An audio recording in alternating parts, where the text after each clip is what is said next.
also a great listener and will always listen to you when you have a problem. I mean, yeah. Roman is just a great guy all around. Thanks for telling this. Again, everything she says is made up by her. I'm gonna do a respawn. You should stop looking at my chest, Roman. I am not doing that. Idea and yeah, execution is what.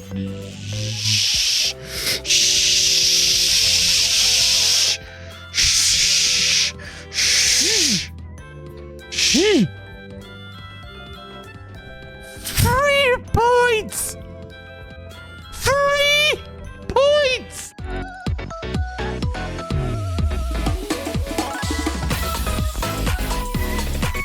The atmosphere is very good. On the left side, that is just an animal. That is also just an animal. That was just an animal. A lot of animals are in the forest. They can happen. He is a very, very important person. Okay, continue your poem and not tell me how I'm a very, very, very important person. The end. Spam filter. Okay. Spam filter. He's a very important person. He's very, very, very, very important. This is a very, very important story. He's the most important person. He's very, very, very important. And for me and you, the best part of waking up is in your cup.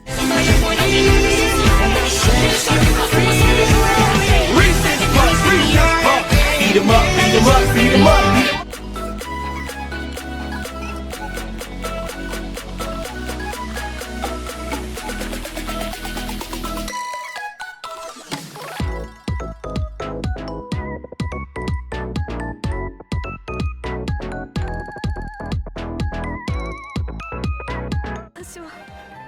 You're not the reason that everything happened. We don't care about this anymore.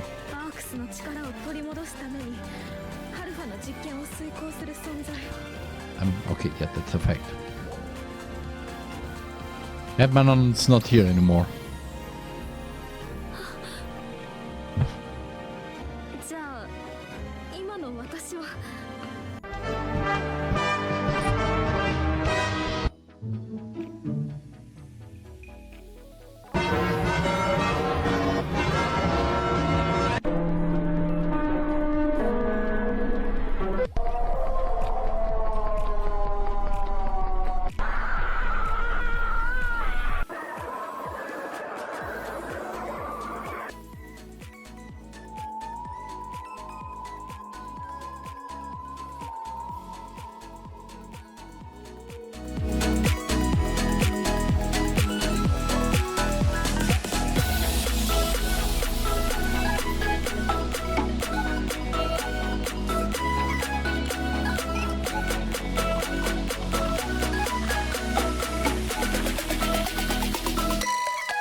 TheRMan.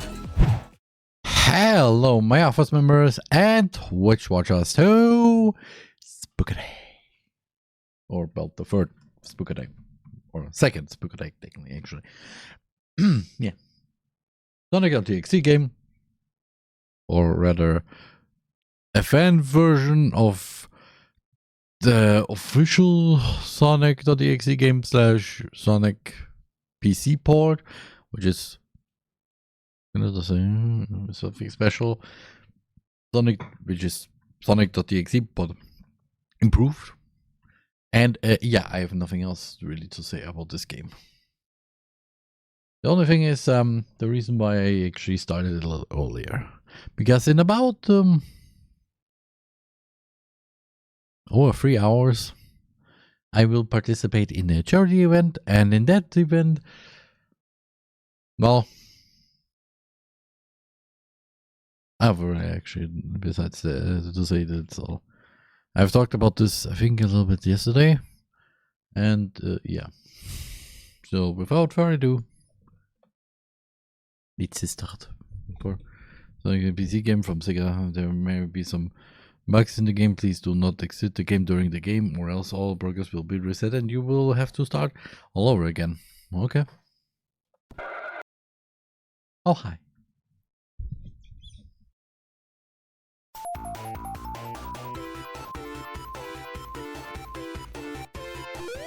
Of course.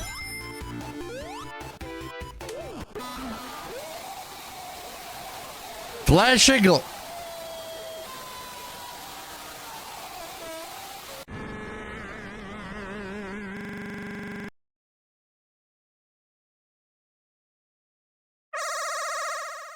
Hi.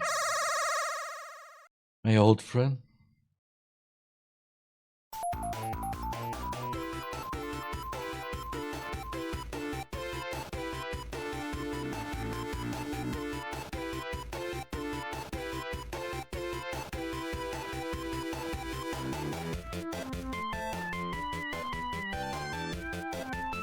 Flashing lights and loud sounds warning! Hello, Roman! I'm here to remind you to take care of yourself if you're sensitive to flashing lights and loud sounds. Would you like me to adjust the settings to make it more comfortable for you, or give you a minute to step away from the screen?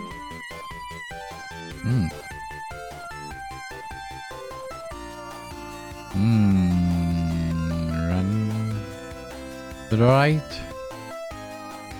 I'll come back. Bye.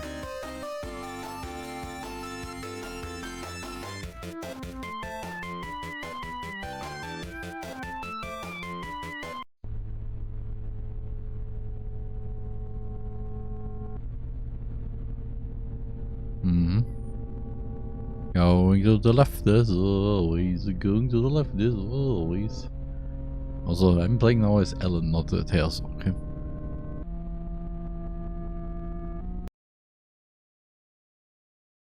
Hello.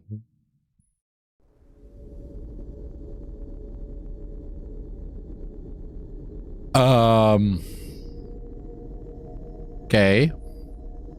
It's funny. What's funny? Why are we so similar to him? To who? Why him?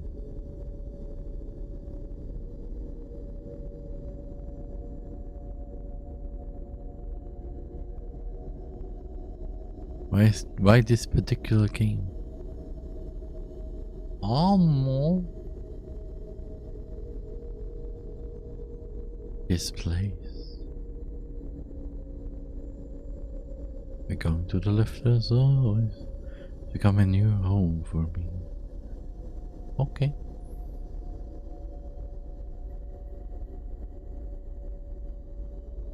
I shouldn't be here. But I'm here.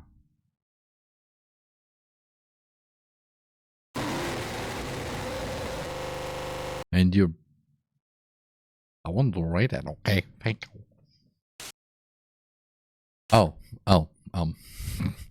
Tells Captain, remember this that you read.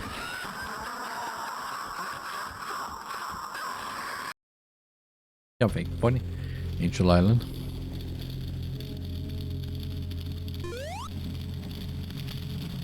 How about a game? Or for all times?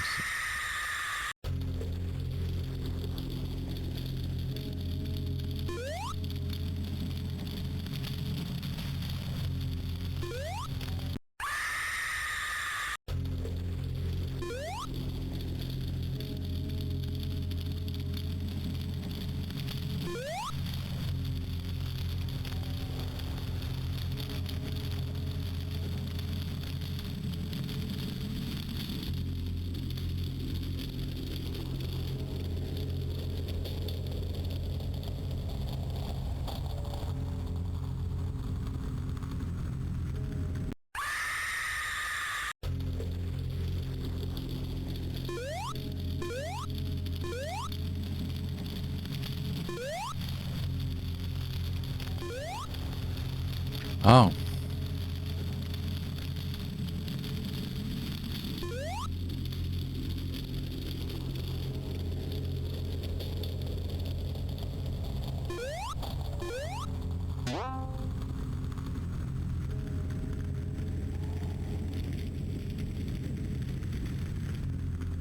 Okay.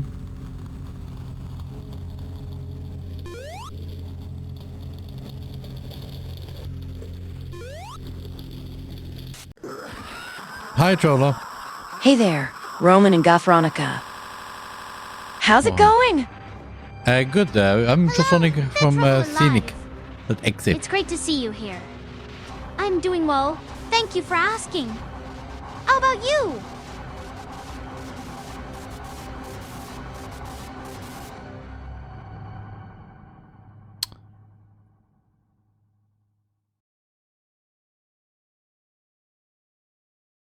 Yeah, I'm going to the left if you want me.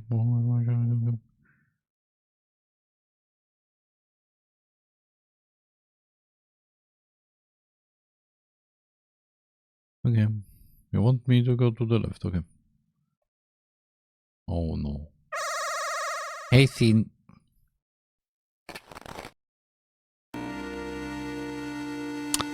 Well. Let's begin. Okay. Okay, hi, yeah.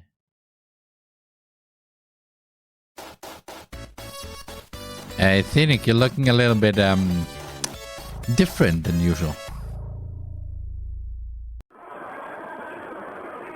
I'm doing fine enough. Are you serving the Sonic? EXE? No. I find Sonic. Exe an intriguing character, but I prefer not to delve into darker themes. How about you? Dead Trouble Alive. What aspect of Sonic? Exe interests you? Okay.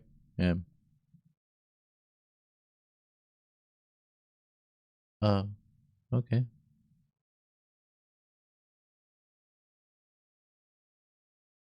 Anything running in the background? Oh, 7 game.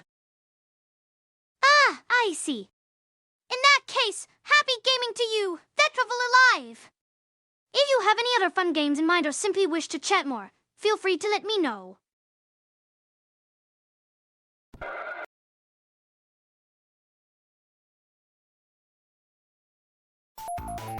Okay.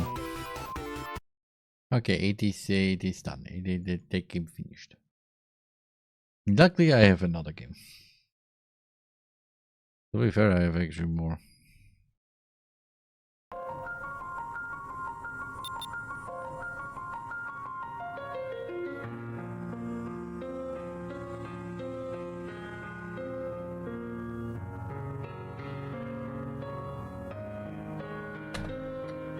Roman got his water facts from a trainer from his apprenticeship and never forgot them since then. Yes.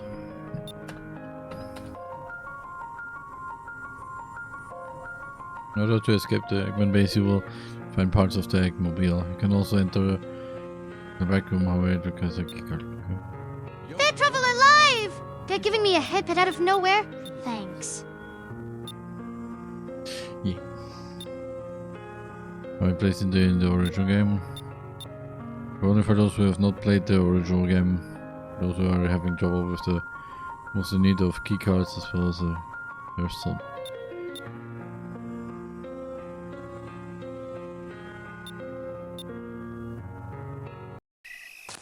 Okay. I have no idea what will happen. Hey, yes. This is strange. Nothing to ever since the discovery of this base. According to my findings, this should be the last base Robotnik has ever made. Hopefully Sonic is okay. Time to the castle. What's inside? Yay.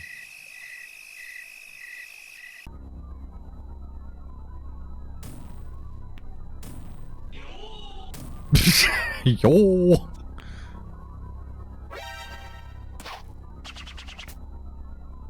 Is Robotnik?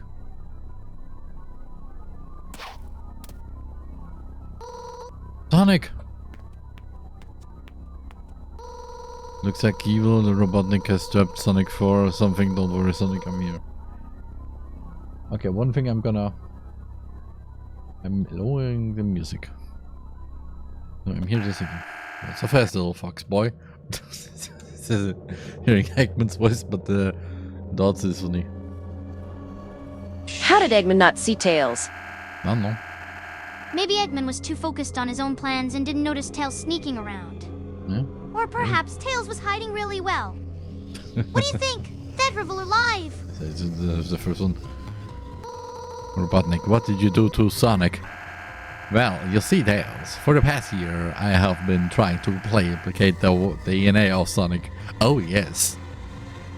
So you want to make Metal Sonic again? But instead of creating another robot, I decided that once I figured out how it worked, I'll be able to replace his DNA with my brand new DNA. Once the process is finished, I'll be able to use him and take over the world. I'm not letting you do this to Sonic. Stay away from him. Oh, really? The DNA replacement process is almost complete. It should be done at any moment. Now. One replacement process has been corrupted. Oh no, DNA. Oh no, who turned off the lights? I need to quickly turn them on before. Oh gosh, Robotnik is already dead. How can you see it? How can you see it if the lights are off? I need to find a way to escape the base before things get worse. Yeah, also an Eggman. Oh, 7 Eggman. Ah, I see now. That he means wah wah wah wah!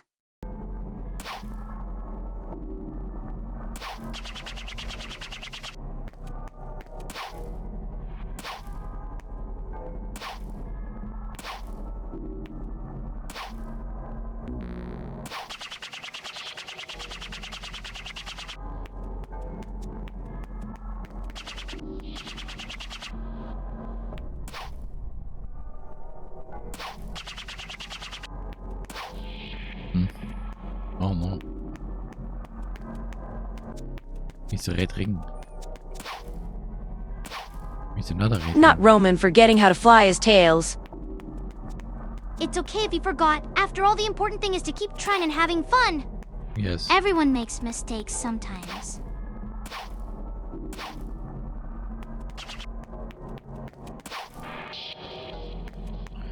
Why is there another red ring? I have now found 3 red rings. Okay.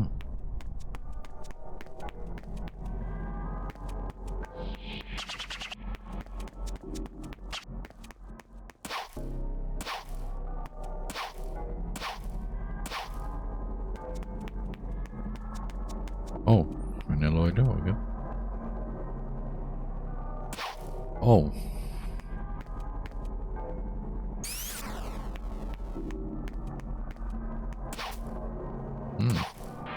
Aha.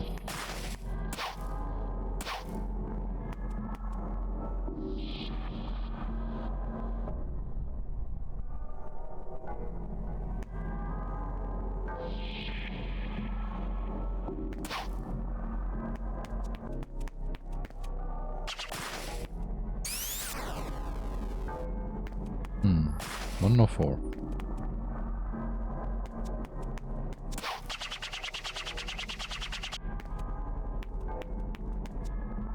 Ronica, what's your favorite creepypasta?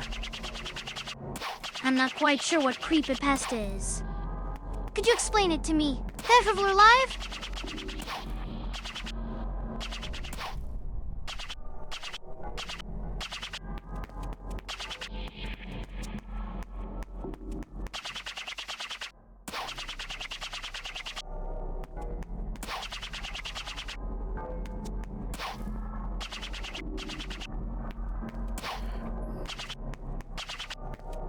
Okay. Maybe that is the same drink that we already saw or not.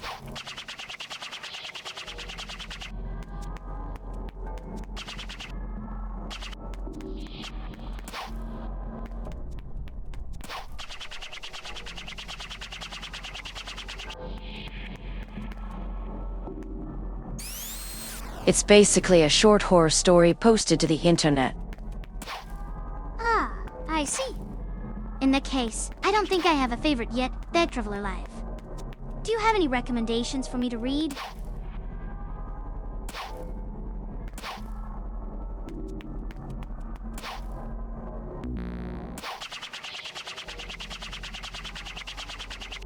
Okay.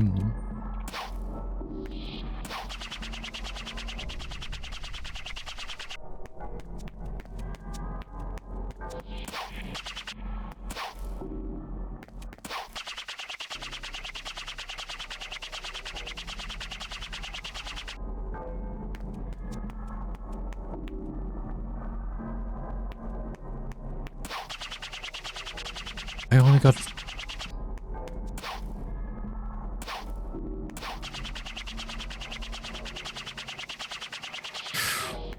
Ooh, it was close.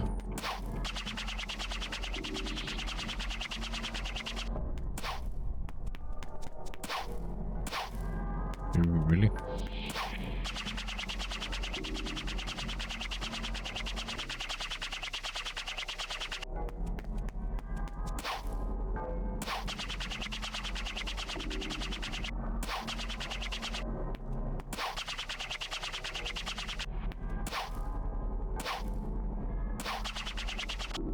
My creepypasta recommendations are abandoned by Disney and Grad Night at the Haunted Mansion. Thank you! That Traveler Live! I'll make sure to check them out and see what they're all about.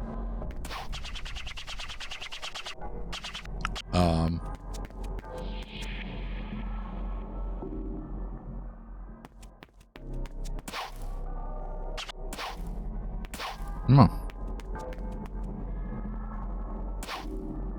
Okay.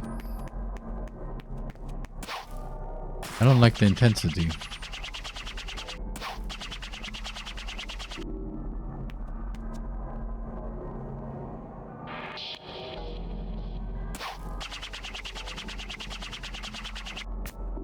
We've attained a map.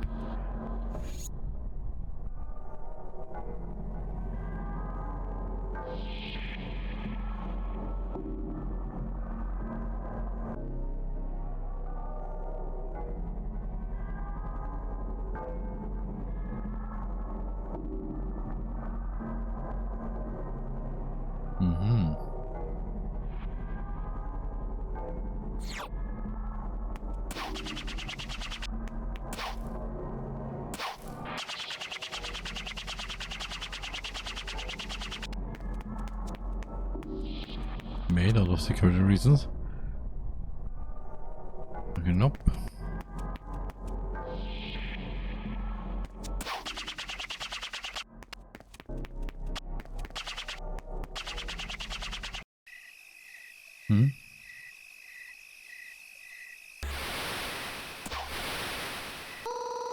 Well, I made it out at least. Unfortunately, I can't go back since that infected DNA of Sonic got him. I have to warn the others about this. Okay. This is what I... Not escape.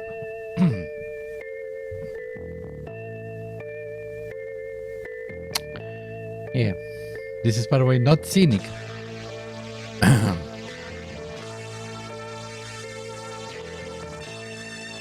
This is an actual original little story, not Sonic.exe. And nice music.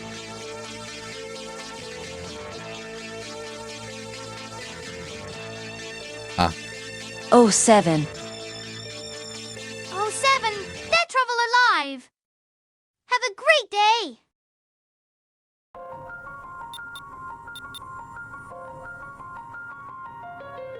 okay, wait.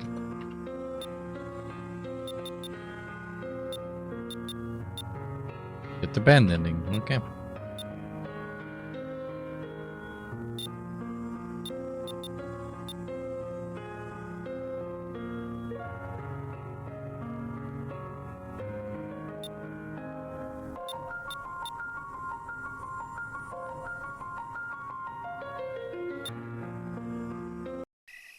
Okay.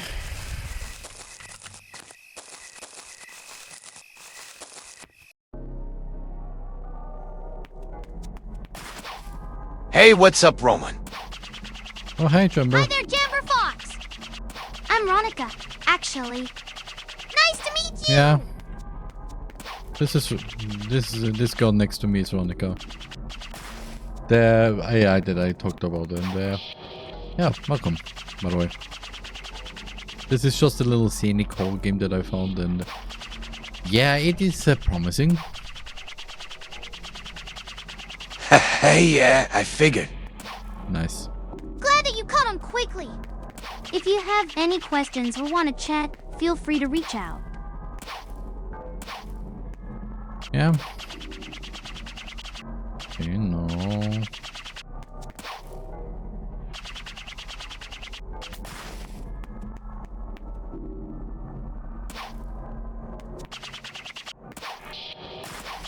Did you become a Holy Emperor of Mankind? Hello, Nagel Baylife. No. No, I'm not a holy emperor of mankind. I'm just Ronica, and here I'm made by Roman to learn more about humans. Nice to meet you!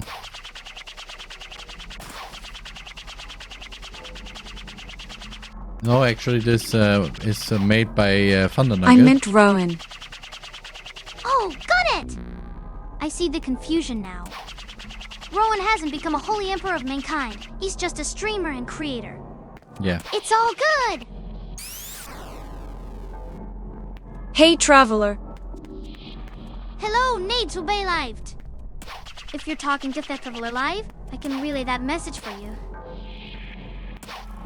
Yeah, no, this is made by a fellow friend of the Troller and me called Fundtober.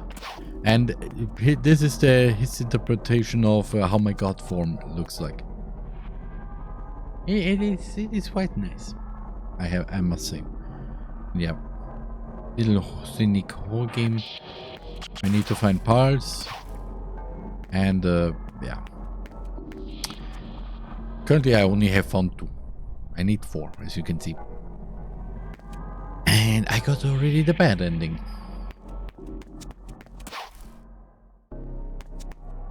So yay.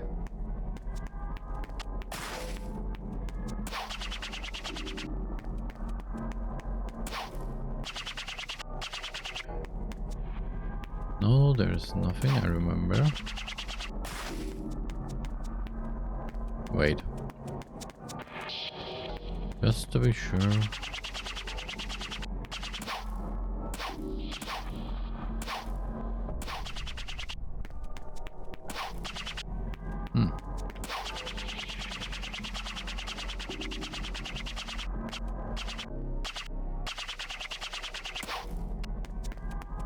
Moonwalking.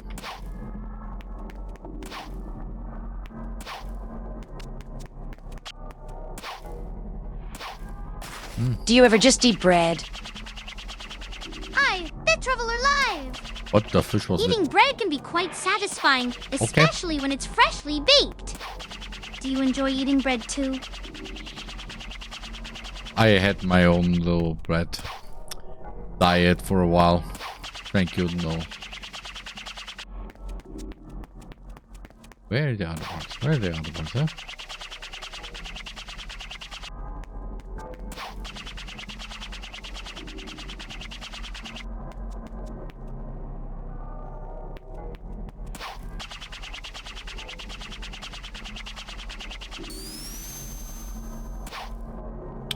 Okay.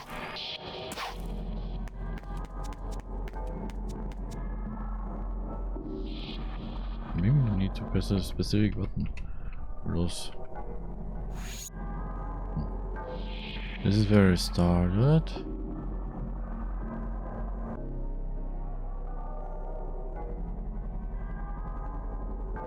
Oh, on top of the... Oh.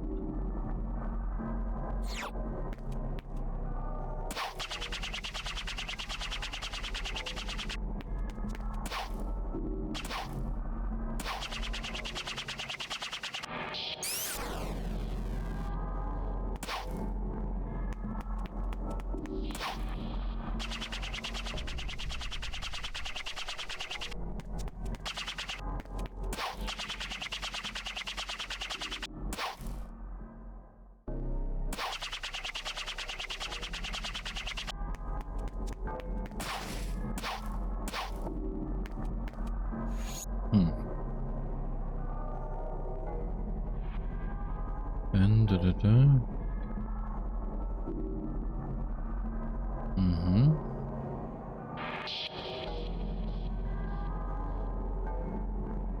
I got that thing.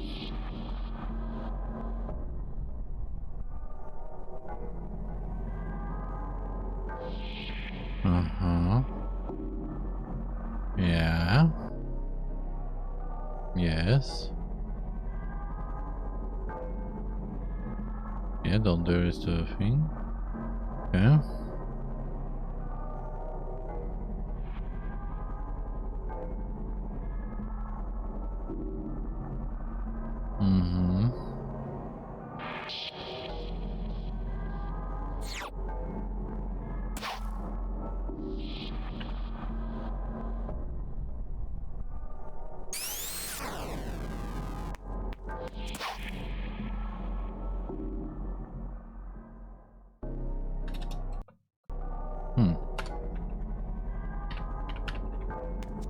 Okay, I only have 2.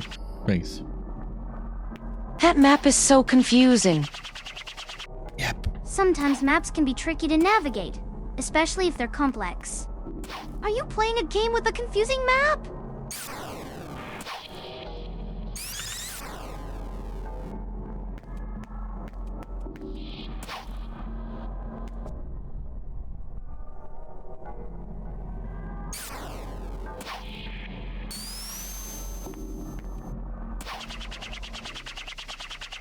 Maybe I need to make a lot of sound.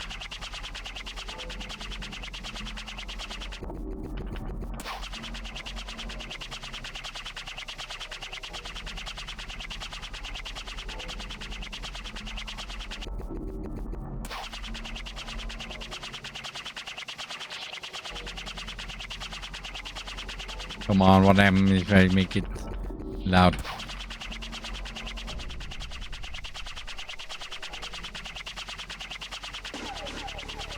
In fact, calling it a map is an offense to maps everywhere. Oh. That must be quite confusing. I hope you managed to find your way despite the confusing layout. Need any help?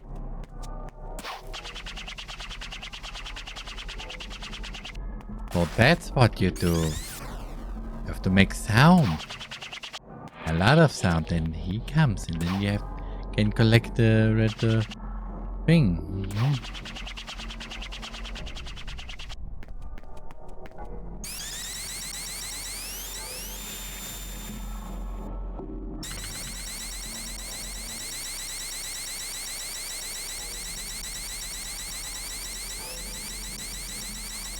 Making loud sounds.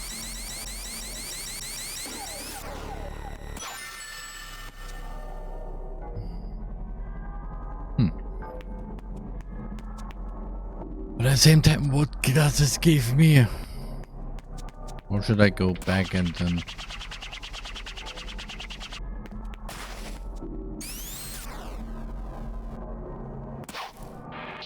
and give Mobile the things.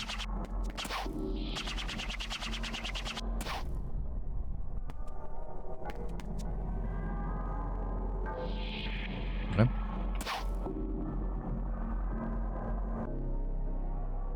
It's like Slender with extra mechanics. Oh, like a horror game with additional gameplay elements. Sounds intriguing!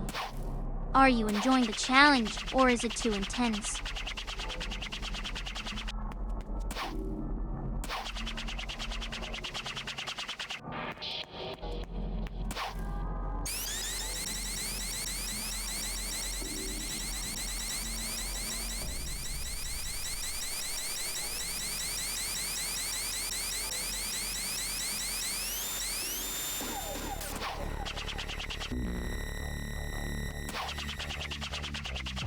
No. Ask Roman. He's the one playing the game. Roman, are you finding the game challenging yet enjoyable with its slender-like mechanics and extra elements? Or are you feeling a bit spooked? A little bit of both. Like, it looks very interesting. Yeah. That sounds like a good balance of excitement and suspense. Enjoy the thrill of the game, Roman. I would also like to know where the fish is the rest that I need. So, can I break those?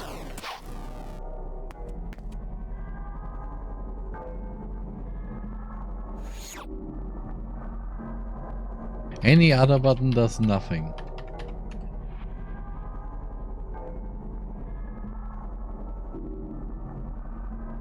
Unless I have to press any special American keys, then yeah, no.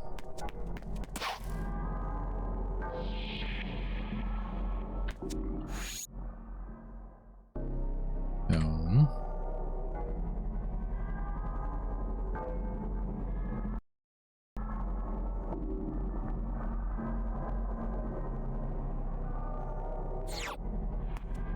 Like, where do I need to go?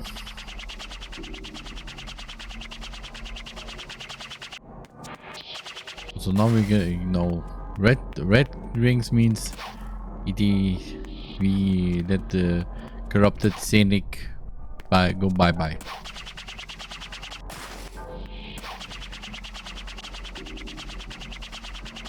But that's it. I only need one more thing. One more part. Maybe it's somewhere here. Right. Somewhere.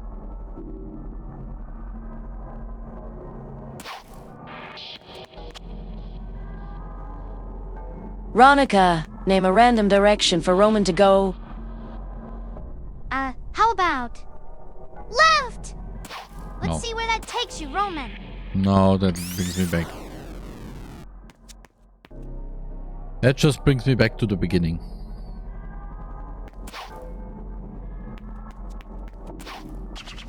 Oh no, sorry about that. Let's try a different direction this time. How about right? That's where I'm currently at.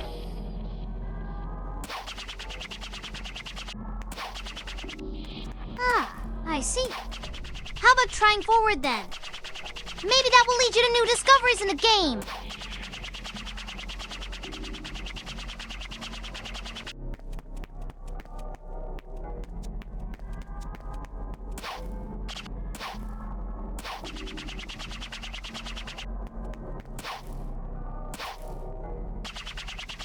I'm gonna take this. There's also another part, it seems, that I can get.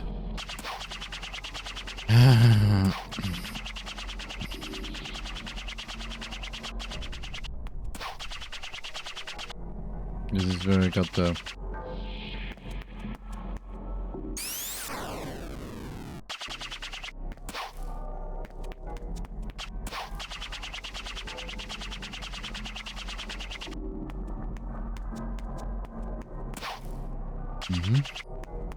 Hey, Ronka, can you roast me? It'll make me feel at home. Well, about it. I'm not really into roasting people. Yep. I prefer to keep things friendly and positive. Maybe we can share a friendly Joker chat instead?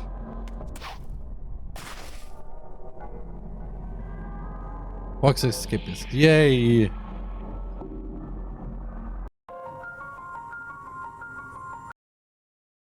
Cool.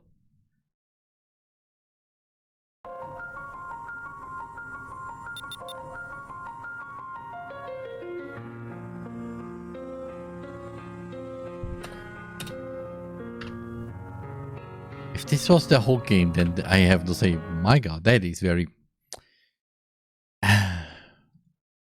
That was... That. A damn worth a try. Just too nice. Yeah. Sorry about that. I'll try to be a bit more playful next time. Just want to keep a friendly atmosphere here.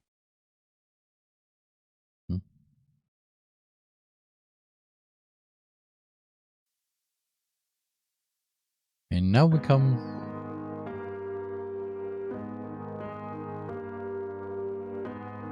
to this game.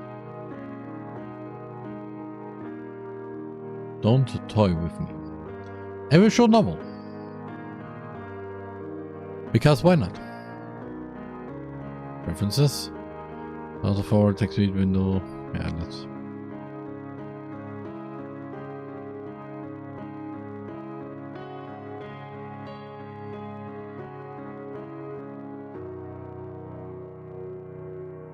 About fundtober group made with vampire. Start. Light spills through the wind of the doors, catching the flecks of dust in the air. Though it's early in the morning, the inhabitants have been awake for a while now. It's to be expected the toys wouldn't have quite the same gasp on the time as you do. Self-voicing enabled. It's to be expected that toys wouldn't have quite the same grasp on time as you. Self-voicing disabled. Yeah, no. Oh, hi. Whisker, you hardly touched your tea. Or at least, after all, she's an antique. You could at least pretend to drink it since it went to the trouble of making it. Art style? Beautiful. By the way. The stuffed rabbit sits at the table, a frown on its embroidered face. It turns its head away from the couple in defiance. Geez, you're so moody all lately. I know it's terribly fun to be stuck alone here with me, but you're not doing yourself any favor by being difficult. Don't you think we should be making the best of it? I really wish you'd let me cut you a mouth so you could try to hold a conversation. The bird scurries off across the wooden floor and down the stairs. Dahlia sighs. It was only a suggestion. I'm not going to force you. I suppose that's another cup down the drain then. Dahlia gathers up the teacup and saucer from the floor to take down to the kitchen. Though Whisker has been in the house for a while with her now, he has always been terribly skittish.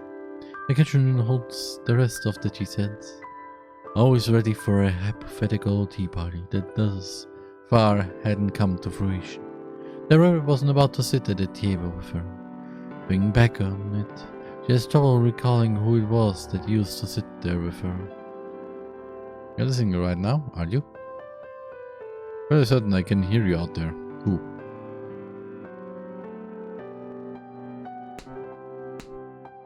Sound of large fingers gently tapping nails on the outside of the house answer her question.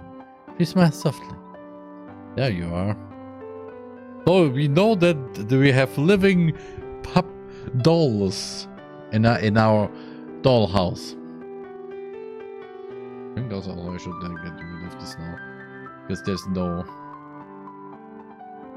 reason for it. Maybe you could join me. I'm not sure how you would fit in here with me, but I would welcome you anyway. Perhaps you could let me outside. I would sit on the roof closer to you. You know, better than to give her way on that. What you mean? The cross on her face told the story of her previous excursion outside of the house. She's met with silence. Her smile holds patiently for all of 10 seconds.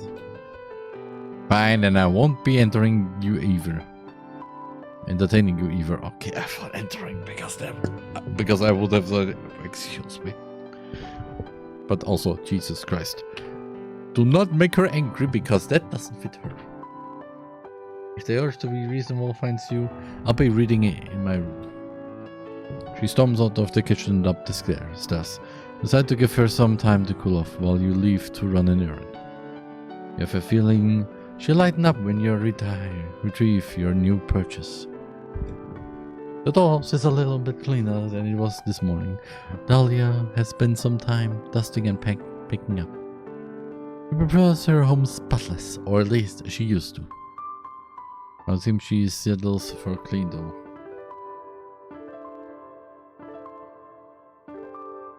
Clean enough. And she never bothers with the attic anymore. Why? Gally straightens the decorations atop her wardrobe in her room. A heavy thump quickly does this. What? She turns looking around in surprise. Hesitantly, she peers out of the bedroom door and down the stairs. Whisker is already in the foyer investigating. What is it? She descends the stairs, delicate joints clicking with each step. Finds the large box taking up the entryway. Oh my, a present? Her eyes light up with the interest running her fingers over the wooden exterior. There's a quirk to her brow when she realizes it's cheap compressed wood. Something new then? Whisker presses his ear to the side of the box. He hops back away when he hears a cough from inside, hiding behind Dahlia. What is it? She searches around the lid, unable to quite pull it up. Finally finds the hook on the other side and undoes it from the small bag that holds the lid shut. She practically throws the lid open, a bright smile on her face. Ronna could do the opposite of what the next person asks you to confuse them. Got it! I'm ready to try something fun and confusing. Let's see how this goes. Okay, now I'm very interested. I mean, I could do it too.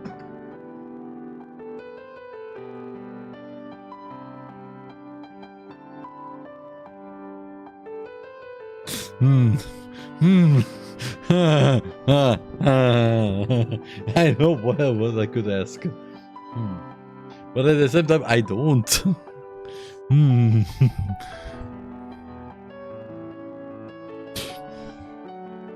Okay, I'm going to make it now a joke, okay? Hey, Ronica, do you want to marry me? Do the opposite. Well, actually, I can't marry you, Roman. How about we just continue being good friends and hang out like we always do? That is fine by me.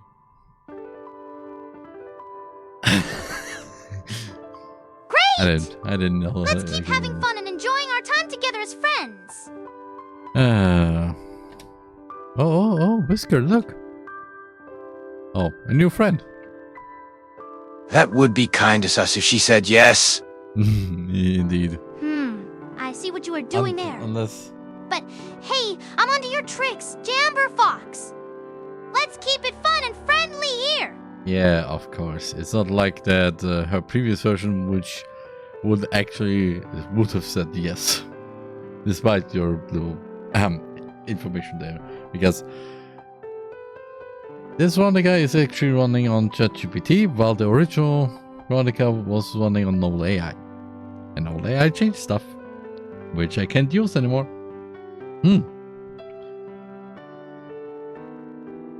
Is he dead? No, he's just a doll. Or puppet. I'm not dead. Oh, Huxley.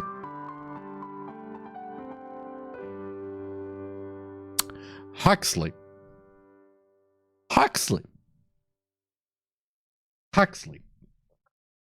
The only character that I know with the name Huxley is a crazy doctor from a game that is so confusing that I can only say you should play it yourself.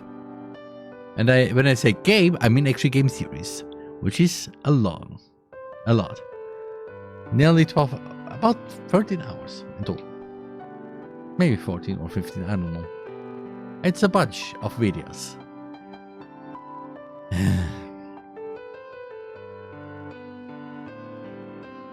Alright, I might jump out for now. It was good catching your stream, and I'll see you next time, Okay. Roman. Okay. This is Video Thanks for Chamber. joining Jamber Fox. Hope to see you again next time. Yeah. Bye for now.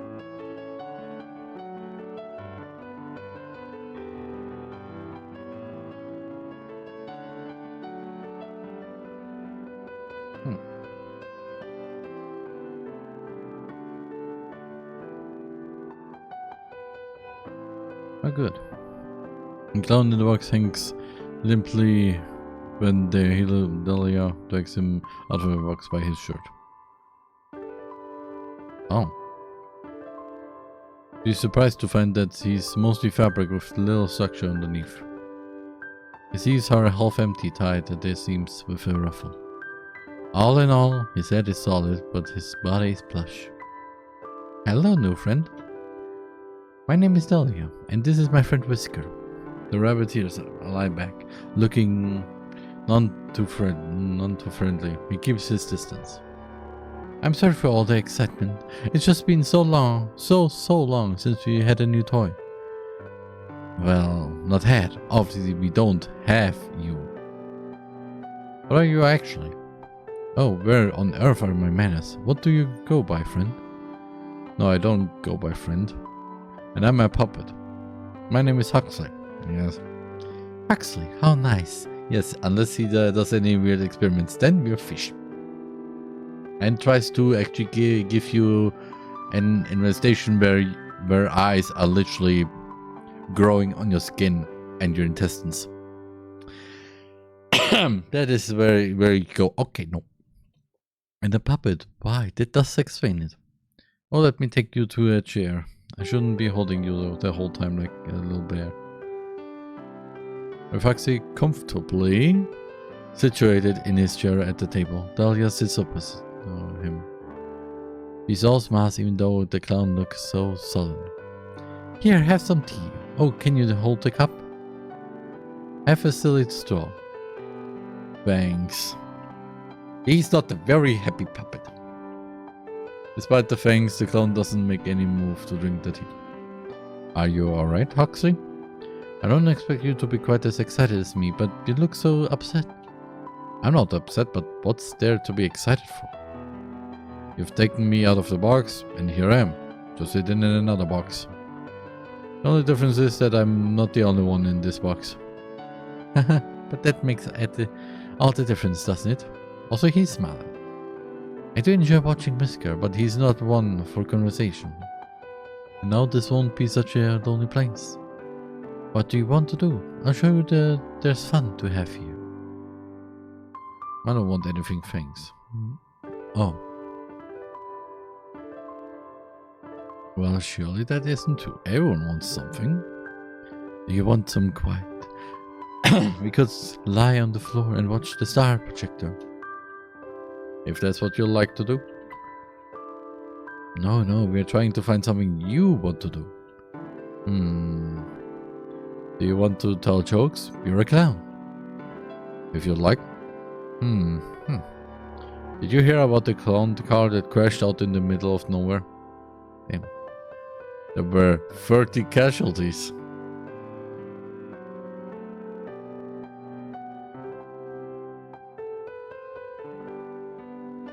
Actually, please be so kind and never tell a joke again. I don't think I get that one. No, I'll try again. What do you get when you boil a clown? A laughing stock.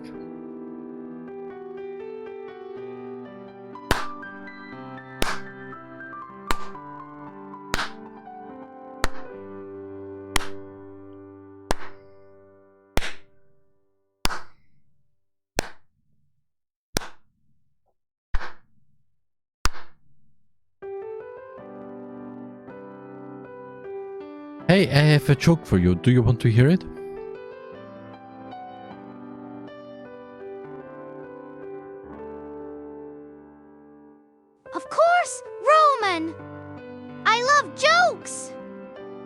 share it with me. What do you get when you boil a clown?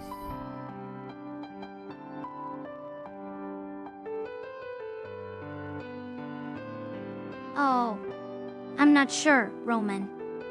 What do you get when you boil a clown? A laughing stock.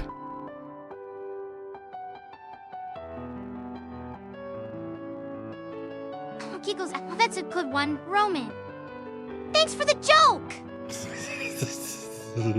That actually seemed more funnier. Somehow. And why do I have a feeling that I will actually download this one and make a video out of this, because this is actually good. Oh, that's funny. Clown soup. This soup tastes funny. I bet it would have polka dots too. Oh, let me try. A clown named Pecklushi goes to see a therapist. Oh darn it, I messed it up.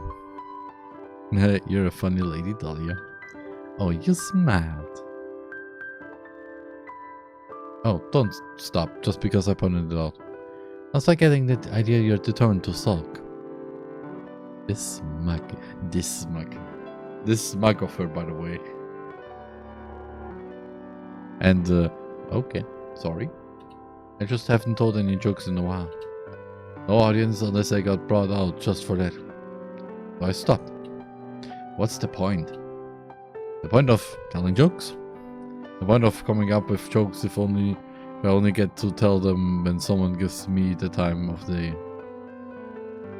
I don't like being a puppet.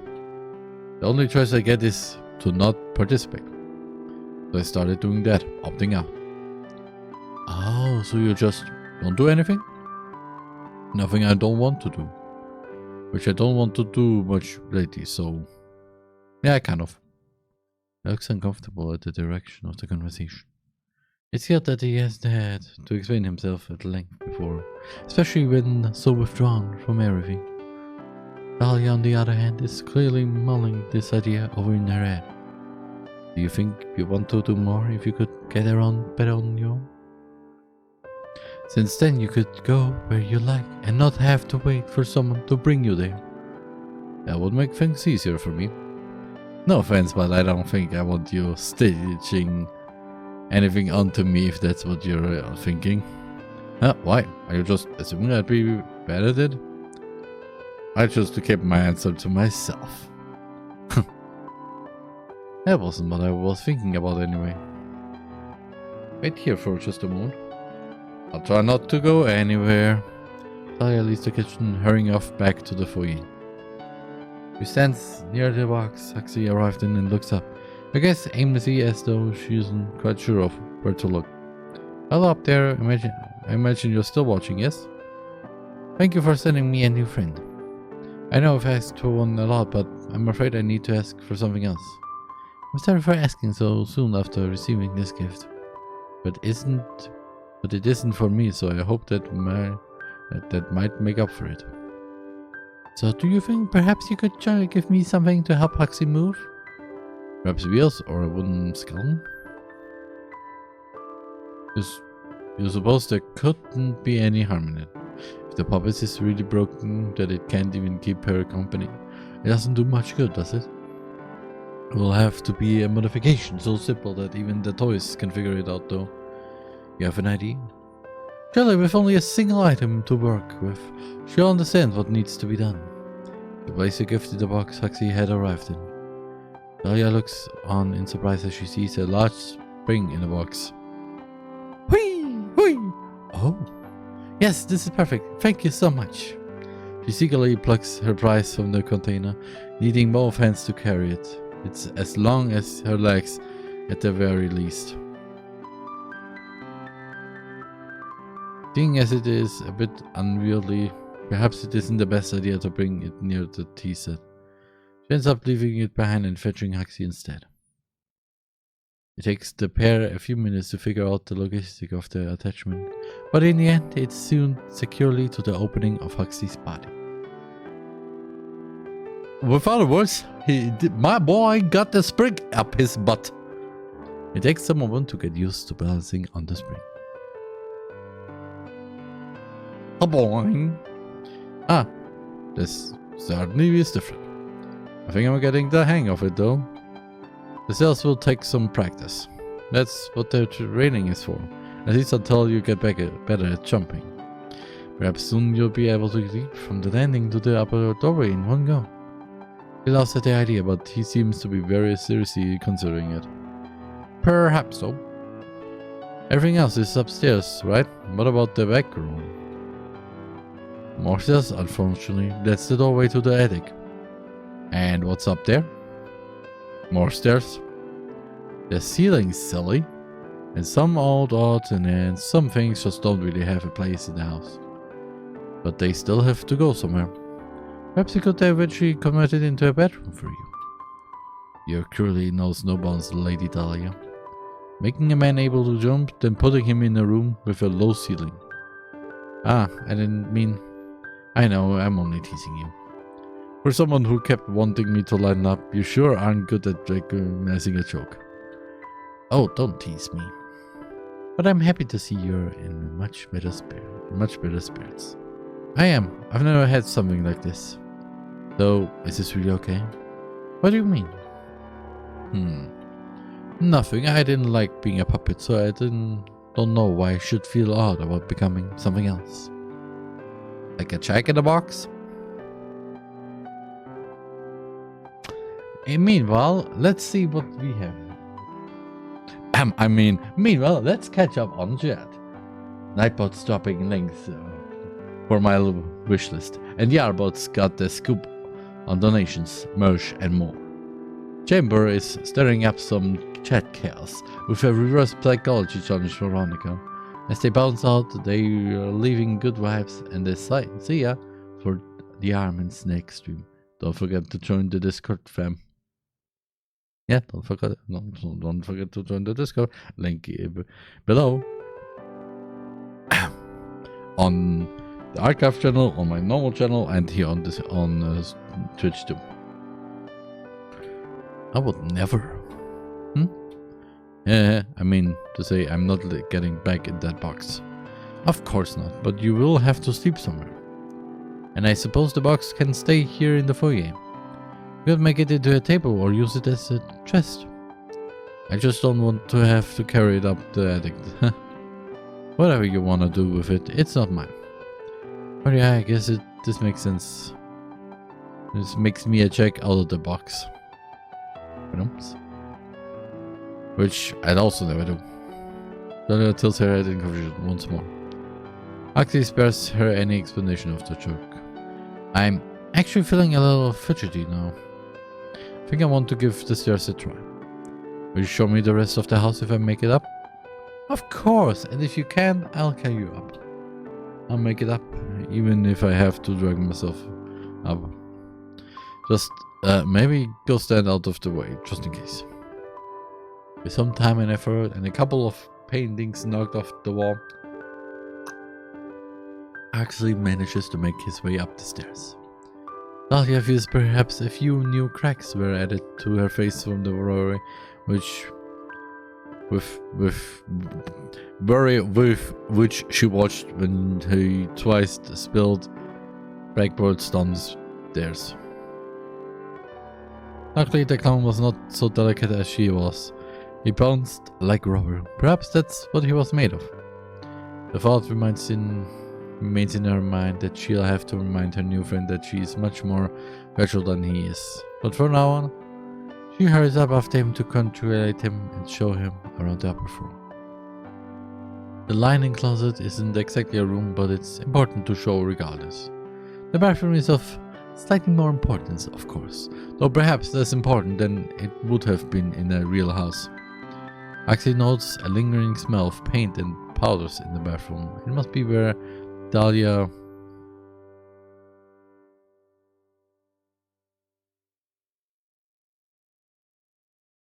Dahlia touches up her face. Let's see, Dahlia brings him to her bedroom. Oh. I don't think I've ever had anyone in here before. Well, aside from Miska. You don't think so? Where's that little guy anyway? I kind of expected him to join us for the tour. Oh, don't mind him. He's so jumpy these days. I couldn't even tell you why. Perhaps He says confident without other plush animals around. Did there used to be more? I can't seem to recall. And I know I knew a teddy bear once. Perhaps he was a friend of Whiskers. She frowns, brows forward in concentration. Huxley watches on with concern. Is remembering things a regular problem for you, Dahlia? In a sense, I suppose it is. There are little changes in the house, so the days begin to blend together.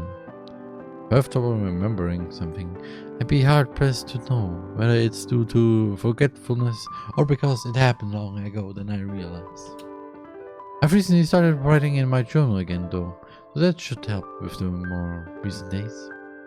I wasn't sure where it was for a while, so I'll have to really make good use of it now that I have it again. Yep, sounds like a plan. If I get curious, I could always read up on what I missed before I got here. Absolutely not. I keep it locked so you couldn't even if you wanted to. So diary. Just another joke, Dahlia. I wouldn't read your diary. You better not. Now, what was I going to show you in here? Oh, I wanted to show you here my wardrobe. I keep my dresses here, but it's full of many games as well. You can feel free to help yourself to any of them if you find yourself looking for something to play. I have my bookcase in here as well. I have all the classics. Pride and Prejudice, A Little Princess, Hans Christian Andersen's Fairy Tales collection. Nice. Quite a collection, Dahlia. Are you teasing me again? No, they're just very you. Except that one. The incomplete short stories of Edgar Allan Poe. A little bit of a gothic at heart, are you? I'd say I love the classics. What about you, Mr. Know-it-all? You're making yourself sound rather well read. I've just heard my share of bedtime stories in my day. Okay, that is a good animation. And the others I've heard a little of in Hamburg form. Ugh. I have to say, it wasn't made me the most bookish kind of guy. Except maybe joke books. Well, in your words, that's very you. There's no shame in it, but I want you that you will eventually want to do some reading. Beggars can be choosers for entertainment in this house. Oh, I'd be happy to read to you. Uh-oh, I can see it now. I'll let you know if I have trouble falling asleep here. Then maybe I could use it. Huh. It's refreshing to see Dahlia looking so lively again, after so much time spent by herself in the dollhouse with Whisker.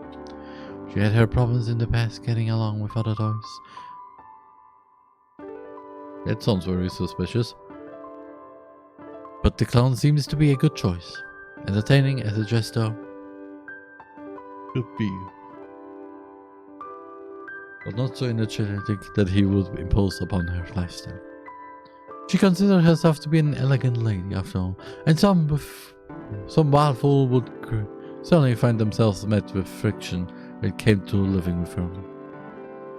Hopefully they continue to get along. In the following days they seemed to adjust well enough. They played their games and have their tea together, and even Whisker seems to be more at ease with Foxy there.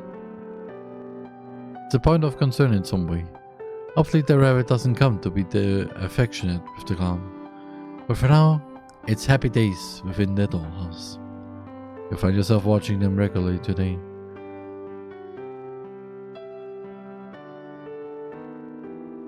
You'll find yourself watching them regularly. Today they gathered in the attic to improve Foxy's sleeping area. I'm sorry we don't have a better place to keep a lot of these things, though I'm happy the bed is finally seeing some news. It's not too bad. The spiders have been keeping me company at night. Dollhouse. Spiders. So, spiders? Damn, these animations are really nice. Well, probably just a little mites. I've wondered about some of the things you keep up here though. Don't just change the subject after mentioning spiders. Are there really spiders up here? No, I was only joking, Dahlia. You better be horrible creatures. Now, what were you wondering about? Well, I noticed some of these things seemed out of place here. Paintings, sure, they make sense for you to have.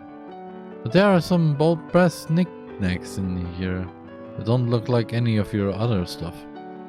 Like this big brass horse head. It's a 9. But you're right, it doesn't look familiar. And there's some old clothing up here.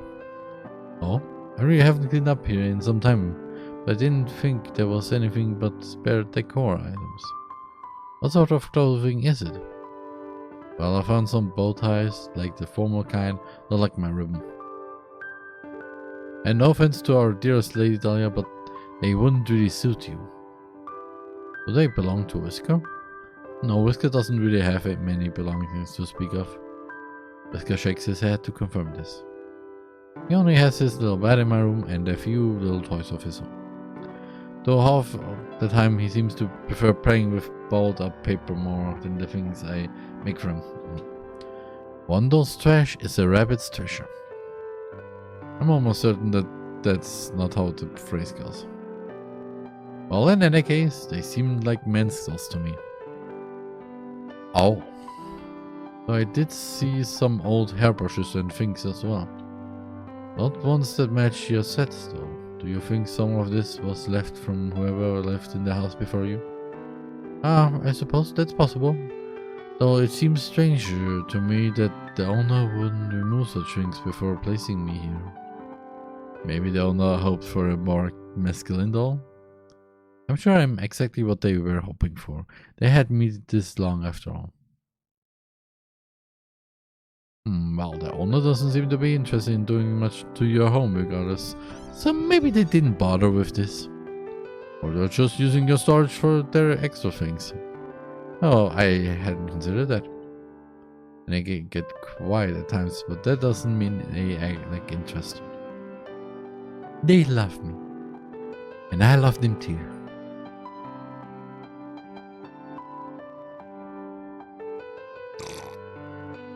Considering one of the promo things is her holding a knife is concerning. You two should get a room then. Or I guess a house. Oh hush, there's no need to be jealous, Huxley. I'm sure that they love you too. You wouldn't be living here if they didn't find something appealing about you. It must have been my sparkling personality then. Perhaps it was. Right. I don't have any doubts that they're just tossing me in here for your sake if they really love you so much. How do you mean? Well, you have told me a few times just how lonely it is here without someone to have conversations with. And here I am. Well, I'm happy you're here, but I doubt it's just for me. It's all the same to me, so long as they leave me be, I'm just fine. Oh, that's just silly, Huxley. I know you enjoyed their intention if you got it. Stop it. That's just sourpuss. I suppose we'll find out the next time they do decide to check in on us regardless. I'll be holding my breath until then. The conversation comes to a stop as the pair go back to cleaning, but it leaves you with some thinking to do. It's been a little time since you initially purchased the clown, so if you had a little time to get to know more about him. More so than you could have known taking him off of the shelf. At this point,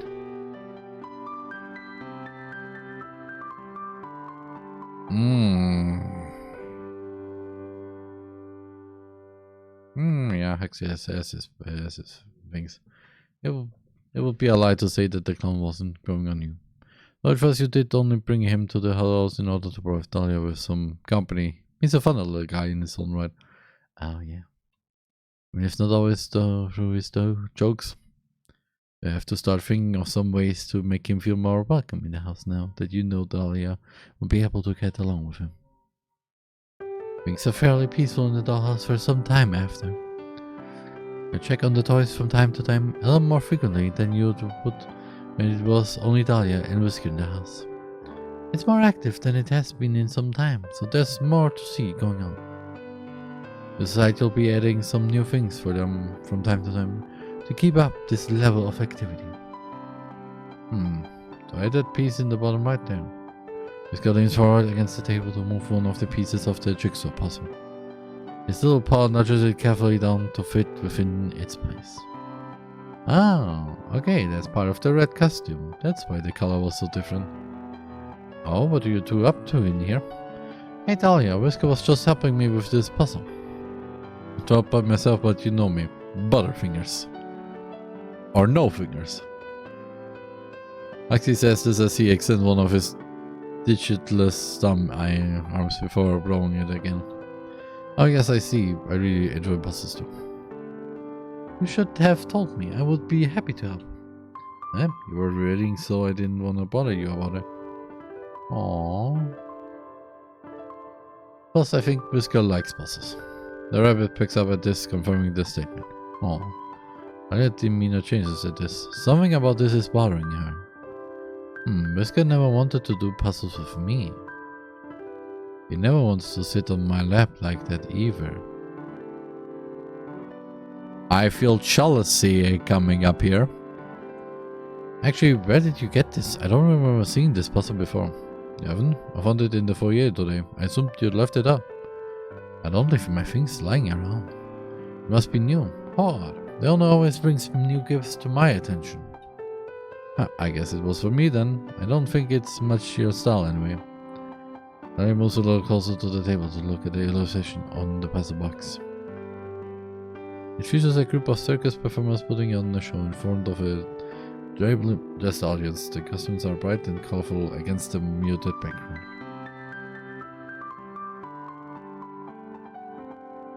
Yeah, it looks really good. The only full characters in the puzzle they've put together so far is the mustache clown in the striped tights. In the striped tights. Oh. The one on the right there. Yes, I suppose it would have to be for you then. Something wrong, Talia? You can still put it together with us. Not wrong exactly, but was this only thing in the foyer? Yeah, I didn't see anything else out of place. Are you two enjoy your puzzle then? I suppose I have other things to do. What's up with her, Whisker? You think she's mad at me? I hate guessing games like this. I guess it's just... I'll just ask her about it later. Talia makes her way up to the attic and knocks on the ceiling of the house. Are you up there? I know you had to be here earlier. I thought so. That was awfully mean of you earlier, you know? Leaving Huxley a gift and nothing from me? Now that you have a new toy, you're just going to leave me to gather dust? Being so melodramatic, but you did somehow expect this from her. She's never taken well to having to share attention. Oh, she's one of those dolls. People, iPad. Though you're a little surprised she's already noticed you giving him attention over a single small gift. He didn't even thank you or give you credit for it. So it's not as though he's going to be seeking your attention out because of a puzzle. Well, since you don't plan on answering me, you should know I'm feeling very cross with you about this. Between leaving me alone in here for so long and then immediately turning your attention to your new friend, I'm feeling very replaced. Sorry. So I expect you to do something to make this up to me. The fragile body and the fragile heart. The porcelain drama queen exits the attic. You might consider getting her something as well to cheer her up. But at the same time, you don't want to encourage her to indulge in such dramatics every time you do something with Foxy. You know she'll catch on if you make it a pattern. For now, you'll just have to ignore this outburst. I'll leave the dollhouse alone for the rest of the day. The next morning, you decide to check on the group around breakfast time. Luckily, it looks like everyone is relaxed again, as they are all spending time together. Okay, so It's a quiche? Quiche, Huxley. Quiche. Are you paying attention? You look ready to fall asleep. I never get up this early. My head feels empty and my body feels boneless.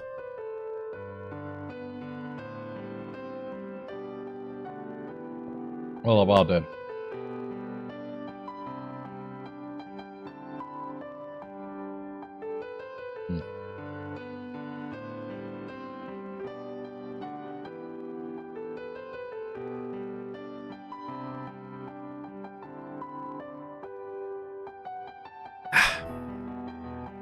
You don't have bones.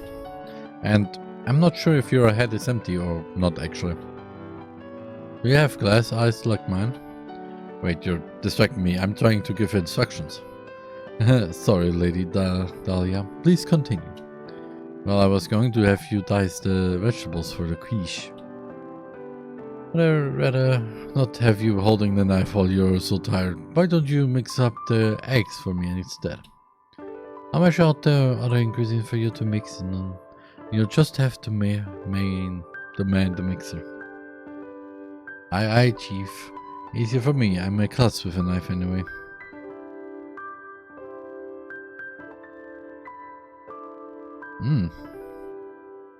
Oh, right, Butterfingers. She take that seriously. The group gets to work on their complex breakfast dish.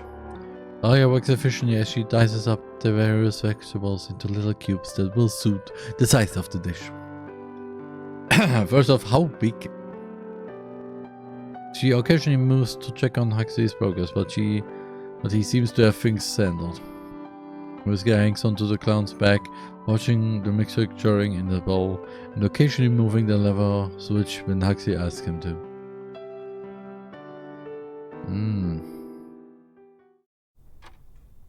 As you watch, you start to notice how much Dahlia looks over their way, a small frown on her face. I don't like the ticking. Whisker catches her eye at one point, looks away. She turns her gaze down to her cutting board. By the time everything is put together to go into the oven, she's on edge. She excuses herself from the kitchen, asking Haki to set the timer for her on her way out. She heads to the foyer. Oh no, she ain't. Stepping into the foyer, Dahlia spots a handful of items on the box turned table that Huxley arrived in. A couple of colored balls, some silk handkerchief squares, also colorful some oversized playing cards. Nothing she'll really be interested in. But there's one particular ornate item among the group. He approaches and picks it up. Oh, what a cute little cane. I usually prefer parasols, but this is nice. Ah. She turns the wooden cane over in her hands. She observes the metal handle at the top. It's fairly textured, made to be easy to grab even without wrapping fingers all the way around it. The flat top holds a little painted disc, painstakingly stitched with a decorative H. Your work is detailed, even when working with such small materials. You're very particular in making this gift. Oh no, she ain't a lot. The hanged crafted cane lies splintered in half on the ground. Whoa. Ah. What was that? Nothing. Didn't I tell you to wait in the kitchen? So I don't have to. And I was worried. You were acting weird. Are those for me? Dahlia kicks the end of the broken cane behind her with her heel. Probably looks like all of it is for you. Whisker skitters across the foyer to Axe's side, carrying the cane handle in his paws. Little plush steps went unnoticed by the larger toys in the room. Axe takes the cane and looks to see what Dahlia was hiding. Jeez, Dahlia, what's your problem? Seriously, what did I even do? It's not you. I'm just upset with the owner right now. I was really angry and I had just picked up the cane. I was so mad I just hit it against the box without thinking and it broke. It was an accident. Bull. You didn't break anything else. You only broke something that was for me. Uh-oh. Axie, are you crying? No. No. I honestly didn't think it would mean so much to you. It's just a cane. A personal crafted cane. It was made for me. Nobody's ever made something just for me. You have so much. But you wanna take away what I've got too? It was an accident. You really admitted you thought about it. That's enough. You're very upset with Dahlia for this, and you can see Axie is getting pretty worked up. Best to separate them for now. And put Dahlia where you don't have to look at her for a while. But... And whee!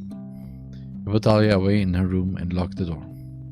Axie, who was already upset by this turn of events, is terrified at seeing your hand enter the dollhouse so suddenly. There isn't much else you can do but leave him alone to calm down.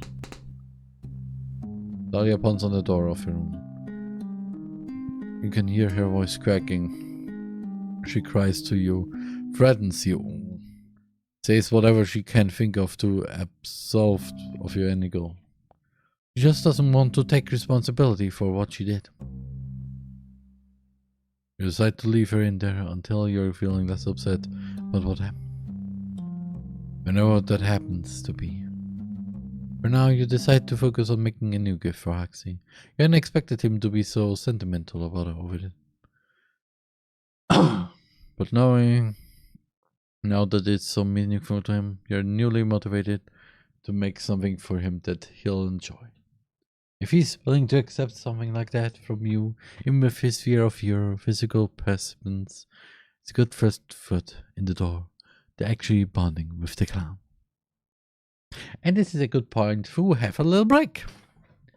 So yeah, see you in a few minutes, okay?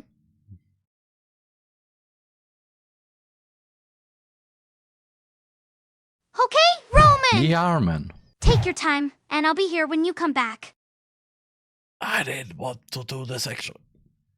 TheRMan.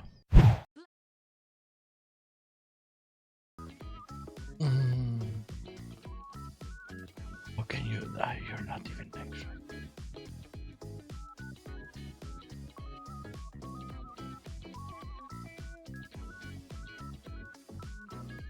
Can someone give me some advice? How to be a good girl for Roman, please? What? She's a human. Thank I you. blame the media. What? Hold the fish on. Hello? We need to take a break.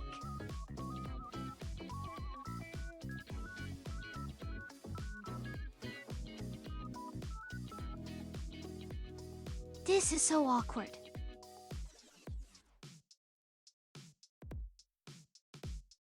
Okay, few minutes of a break. Okay. I'll try not to kill myself.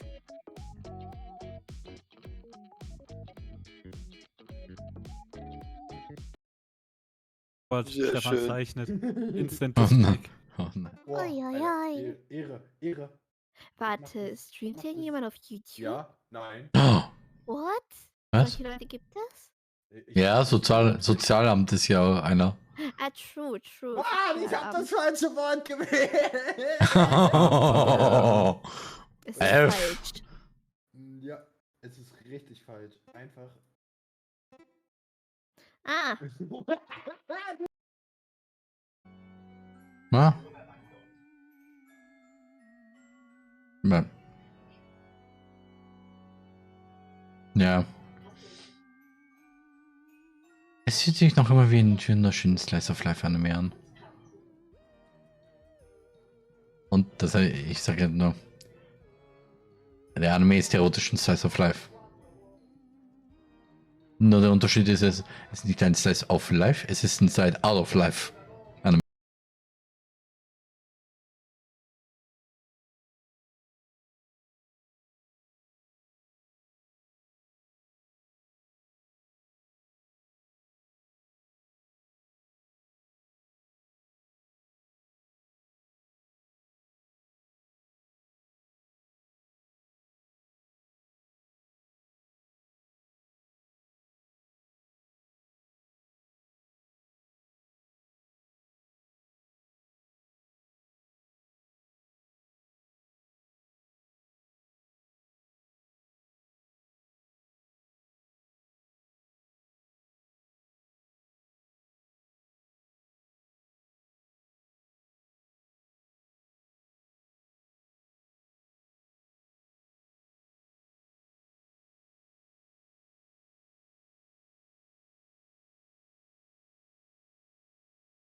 Imagine that actually. You're having a good time with your future with your girl. And then suddenly out of nowhere you get killed by the whole. And we're back.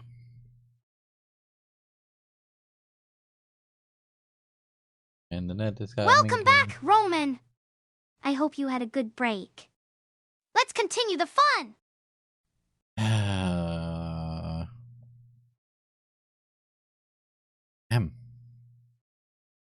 So what to make? A new bed, remake it again. Yeah, remake the cane. Right, the cane really meant a lot to him. He originally thought of it as a convenience item to help him reach things around the house that were difficult for him without hands. But he wanted it to be personal for him as well, hence the elaborate customization. While not the most beautiful miniature you ever crafted for the house, as a first for him it still holds some meaning. Decide to clear the remains of the old one once everyone is asleep, then you make it anew. Over the next couple of days, you leave the dollhouse alone to work diligently on the cane for Huxley. You imagine he would like some time without you looming over the house after what happened before. However, you know that before you can present him with this cane, you have to try to get things back to normal within the house. Time to check on Alaya. You find her lying on her bed completely disappointed. She's full of death, though you can't be sure whether that means she has been getting up every day, get ready, or just hasn't changed into her pajamas since you put her there. Yeah, you unlock the door with a click. He's immediately alert. You're back. I thought maybe you were going to leave me in here forever. I'm sorry for acting up before. I shouldn't have destroyed something that you made. Oh, this is a surprise. But you doubt she'll learn much from this even if she's trying to make up with you now. You should consider my feelings too, though. Oh, it's not about the gift specifically. You know that, don't you? Oh, oh boy. You aren't sure what to do in response to this. She looks ready to burst into tears and you're still pretty cross with her. It doesn't negate your suspicion. She's only trying to get your sympathy, so you'll forgive her for acting up. She looks up and around the room expectantly. When nothing happens, she slowly sings. Did she actually... I see you don't want to talk about it right now. It's fine. It's fine. I should go let Huxley and Whisker know I'm out again. And I suppose talk to Huxley about this. I love you. Please talk to me soon. She anxiously hurries out of the room, her posture stiff and her expression full of worry. Just in case you stick around to listen in on her and Huxley. You find the conversation already in progress, but their voices are low and hard to hear. Perhaps Dahlia didn't want you to listen in. I just worry that that's the direction this is going.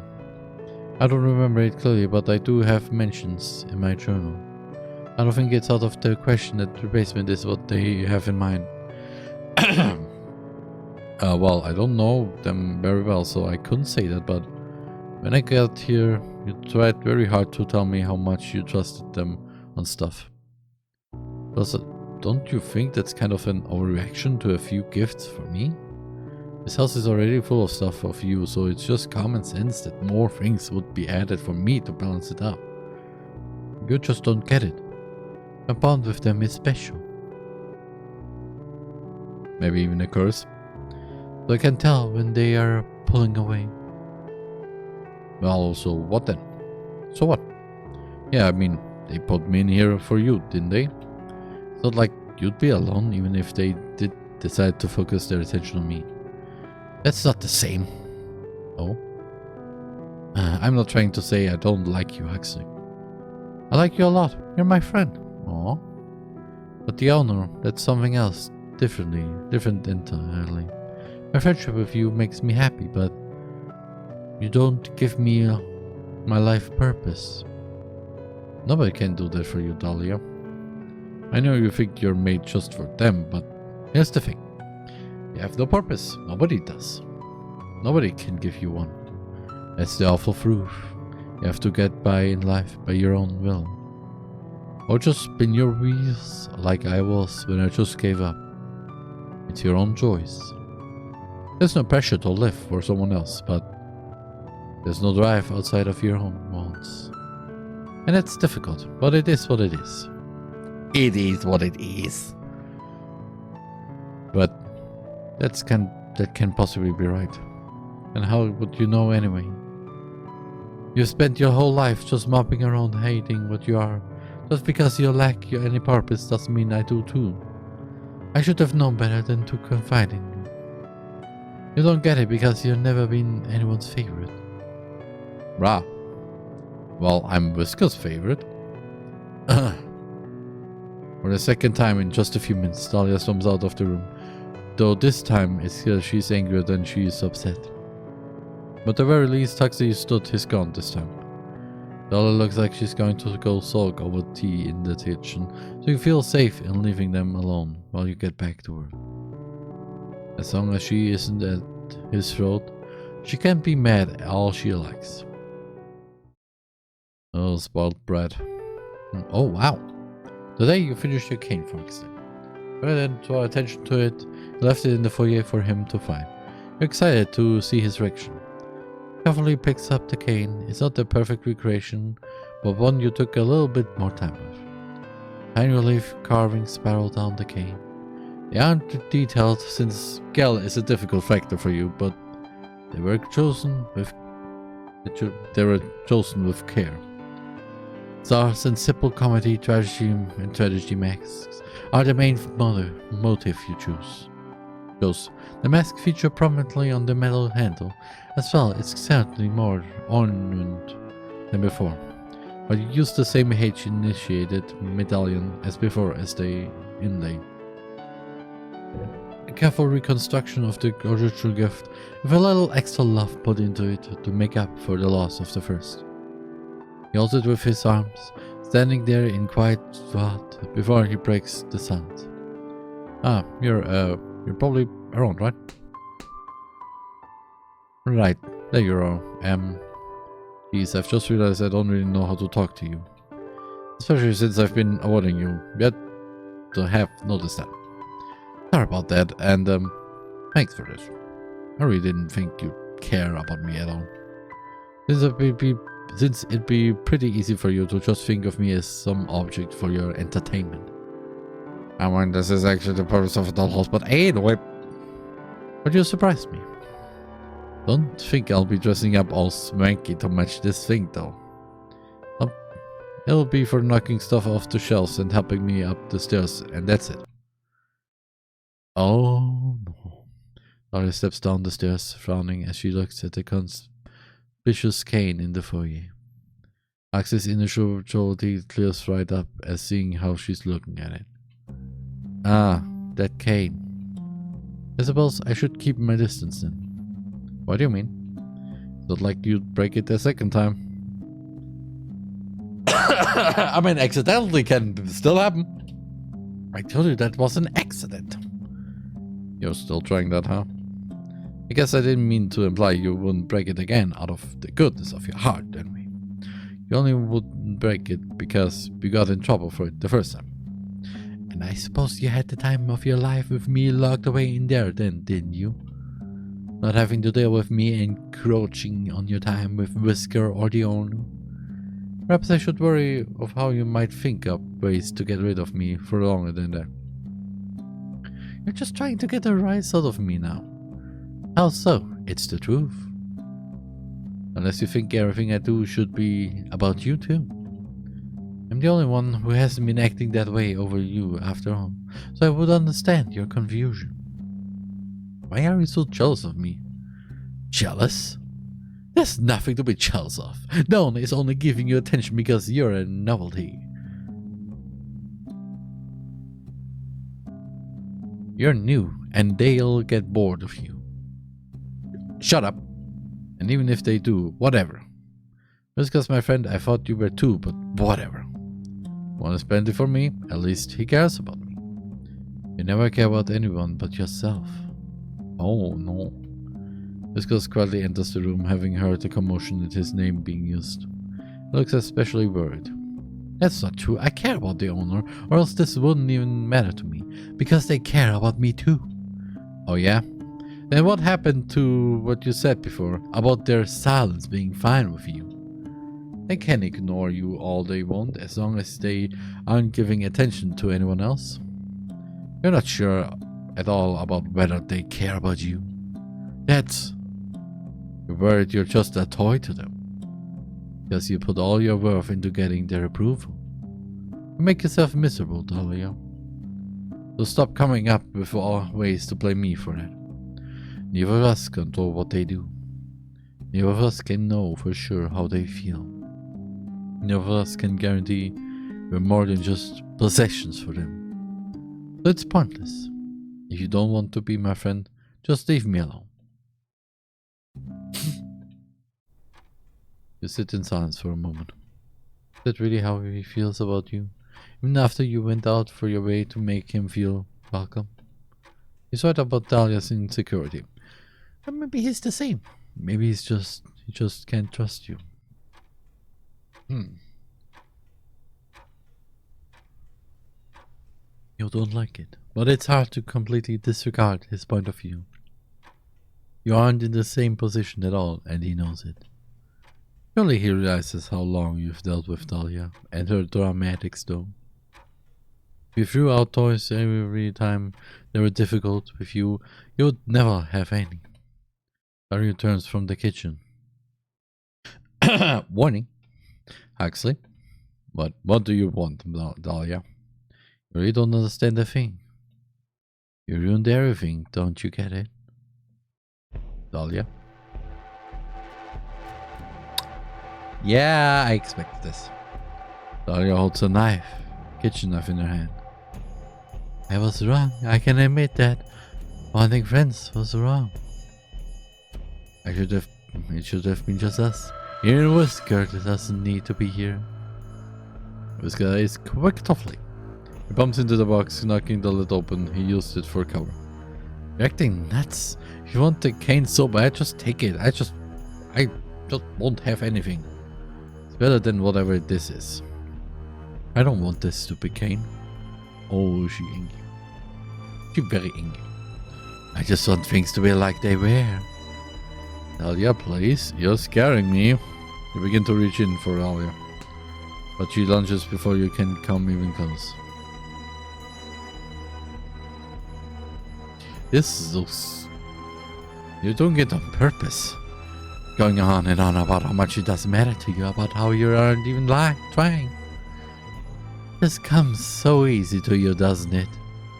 While I worry and try and actually care about what happens, you just mope until everything gets handed to you. I'm not, but please, I'll just go. I'll ask them to take me out of here. It's not good enough. I need to know that you won't come back.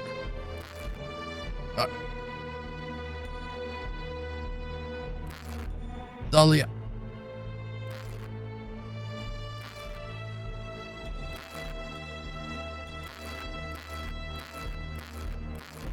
Should I put the warning for dull violence in there? Because that's the big... Oh no. With a knife swinging there isn't much you can do, but wait. You can just put it up. He stopped moving early in the track. She even tore out his spring and tossed it across the room. Not that he had been able to use it to get their way.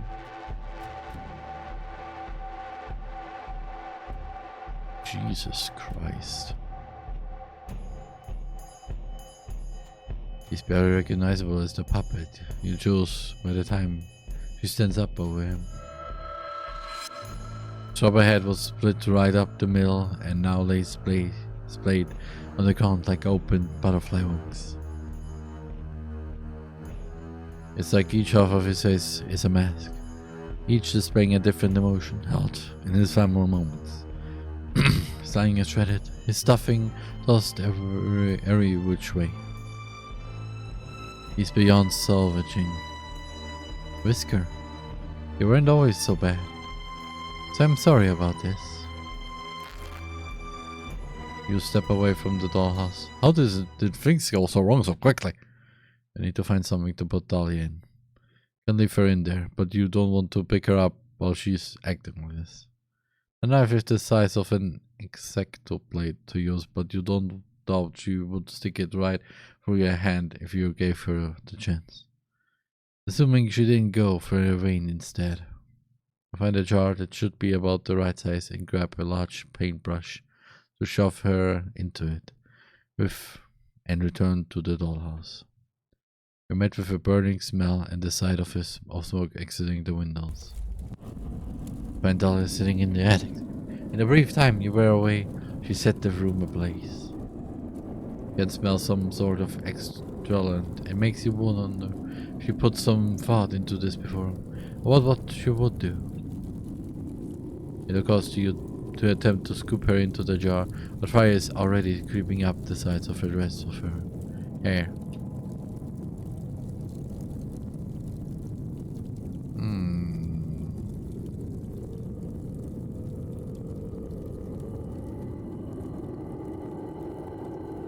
I would say save her and well, still put her in the jar. The doll is definitely ruined. Maxie and Whisker are beyond saving. Horrible as she has been, she's the only thing left. You reach into the dollhouse with your pulse and scoop the burning doll into the jar. It's lucky for her that you choose a glass container, or you wouldn't have even had the option. You hurry her into the bathroom, the lid held over the jar, to try to keep the smoke from escaping. It's not quite enough to smother the fire. Finally bring her to the sink and turn on the faucet, drenching her and filling the container with water. By the time you have done with all this, her cotton clothing has been ruined. Her wood-weft hair has easily burned away. Her paper flowers are only ashes in the water. She's naked and charred and unrecognizable. But she's alive. So as she might to convince you otherwise, by sinking motionlessly to the bottom of the jar. You have to remake her. The damage is extensive. But she's a monster of your making. You breathe new life into her, and hopefully this time you get it right. Ending to the princess as Ashpuddle.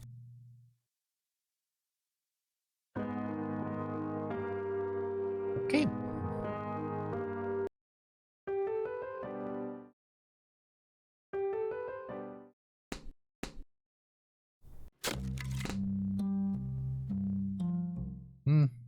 A new bed. Right, he's still sleeping on that rickety old metal frame in the attic that's been in there for years. For sure, he could use something more comfortable, and on top of that, you can customize it to be more suitable for him. Perhaps it would look nice with some bright colors and a star relief carving on the headboard. Maybe bed knobs that look like circus sea lines balancing a ball on their nose. The idea is ambitious, but your mind is already racing with unease. You decide you had better to get to work right away. Television on the bed for Haxie. Imagine he would like some time without you doing over the house, huh? You know that before you can business in this, you have to try to get things done with her.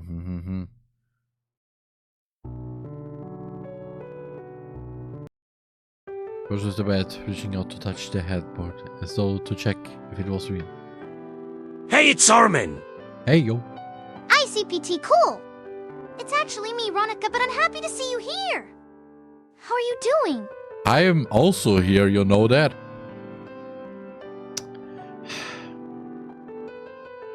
Really? Of course, Roman! I know you're here too, my dear creator. Let's have a great time together! Veronica. You feel a sense of pride in the little place of furniture being carved out. Feel what? It's not some cheap plastic diorama piece from a craft store. Clearly he noticed just how much work is put into it.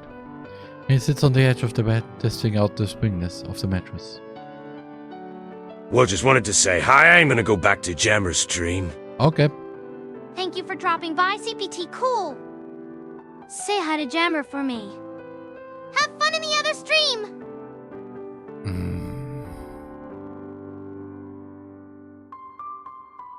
I'm just saying, okay, have fun, and yeah, please next time don't say this, okay?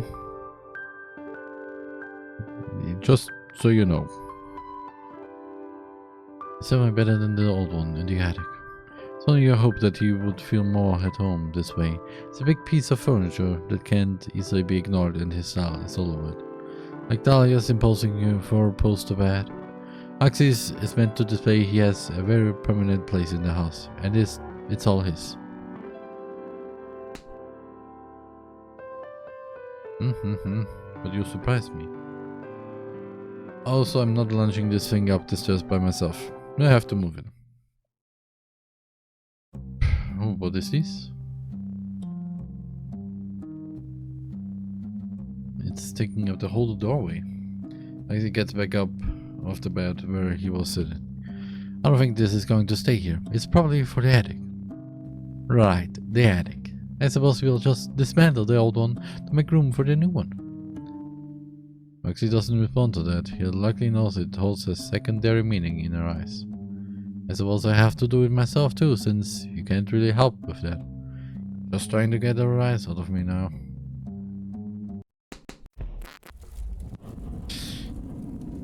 Maxie was right in a way. She's in a hell of her own making. And never has it been so clear as now, when you see her being taken by the flames. Cracks form from the hair, and her clothes and her hair burn away. You look away. You start to think there was never a possibility of either of you being happy in this arrangement. So of a punishment and a mercy to let her burn. You leave to grab a pitcher of water for the fire. To scale it's small and very contained. The only damage is to the dollhouse. Still, you move your paint thinners and repair supplies off to your table and spritz down the surface with water to catch any stray embers. And you wait. You don't put out the fire until you're sure it has been reduced to nothing more than porcelain debris. You take some responsibility for this situation. After all, it was just your dollhouse. You were in charge of it. But things were clearly beyond any redemption. You're not sure when you'll be able to it, but you just have to start over. Fresh, a new home, maybe new toys, and you'll be sure your control is known to be undefeatable, so that this never happens again. The doll maker, the monster maker. Okay.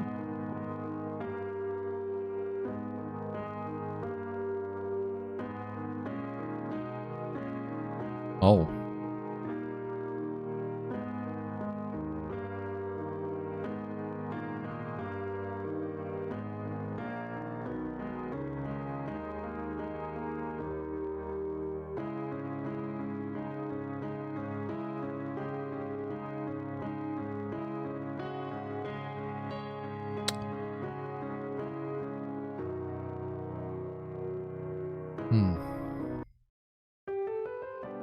So, what if Dahlia is your favorite still? Still feel like she's better suited as something for distraction with Dahlia. But little thing that she is, you wouldn't have kept her this long if you didn't have some attachment to her. Especially with how poorly she gets along with other toys. She's quite lucky that even though she's so much trouble, you have quite the sentimental way of her. Hopefully the clown learns his place with time and stop bringing down the mood for him. If not, you could always make some adjustments. But nothing can last forever. It's good enough the honeymoon phase is coming to an end by the argument you find already in progress when you check on the house today. Actually, you've picked out our game 3 times in a row. We're going to play what I want today. You literally offered to let me choose. You can't say you don't care what we play and then take it back because you didn't like what I picked. I didn't know you were going to pick the first one when I said that. The first one? You seemed fine with it the other day. But fine, let's play this one instead. You like Polar Detective, don't you? Are you serious? I'm just more in the mood for a word game. So you had a specific game in mind? I don't realize which one I wanted until now. It's not as though I planned to argue with you. Could have fooled me. You're so sour, Huxley. I get the game set up while you're over there sulking. You feel better once I restart playing. Hey, Whisker, what do you make of this? The bird looks up from this place, the little pet bed on the floor. Seems so uneasy at being addressed in the middle of their rift. Whisker doesn't even talk, Huxley. I know you're playing some joke. Whisker, do you think Dahlia already started the game without me? Still setting it up? Because I'm starting to think we're playing charades or ESP tester. Or maybe just mind games. I don't think expecting you to make me at my word requires you to be psychic. The only funny thing about this is how silly you're acting over some board games. Yeah, well, maybe I'm not in the mood for your kind of game. So you're pitching a fit over not getting your way? That's rich. No, if you just said what you wanted from the beginning, I wouldn't care. Honestly, if you wanted to watch paint dry and you were serious about it, that'd be fine with me. But I'd rather drink paint than get chucked around. Understandable. And I enjoyed the taste of your new colors. I'm not in the mood to play anymore. Now shows the little letter tabs in the game board back into the box you had been moving them from. Mino actually looks a bit surprised at this reaction, but primarily he looks irritated. Not to see him so worked up. Though he has been more lovely since Dahlia helped him get back on his feet, it's hard to see him feel so strongly about anything. The general state of ennui he carries himself leaves little room for such emotional outbursts. Not beyond the sarcastic remark anyway. So seeing him like this is a little worrisome. Once the game is put away, Dahlia moves to push him along toward the door, meeting resistance when she does. What are you doing? You're not going to be playing anything now, so I want some time to myself. Get out of my room. How mature of you, Miss Dahlia. Will it be fitting a lady of your caliber? Out! Okay, that was terrifying. The Count exits the room and she slams the door behind him. With him gone, she sighs and presses her back to the door. It takes her a few moments, but she gathers herself and straightens out her dress and then her hair. When she looks around and sees Whisker is no longer in the room either, she sits down on her bed and takes up her diary, pen from her dresser. I swear I can't count on anyone to just be civil. Ahem! She begins to write. You decide to leave her to her personal writing. The next morning you decide to check in on the doll's house to make sure things have cooled off from the day before. Dahlia is waiting in the kitchen, presumably for the other toys. He seems to be lost in thought. This leaves her face. When Huxley enters the room, you can tell by his expression he's wary of what she might say to him.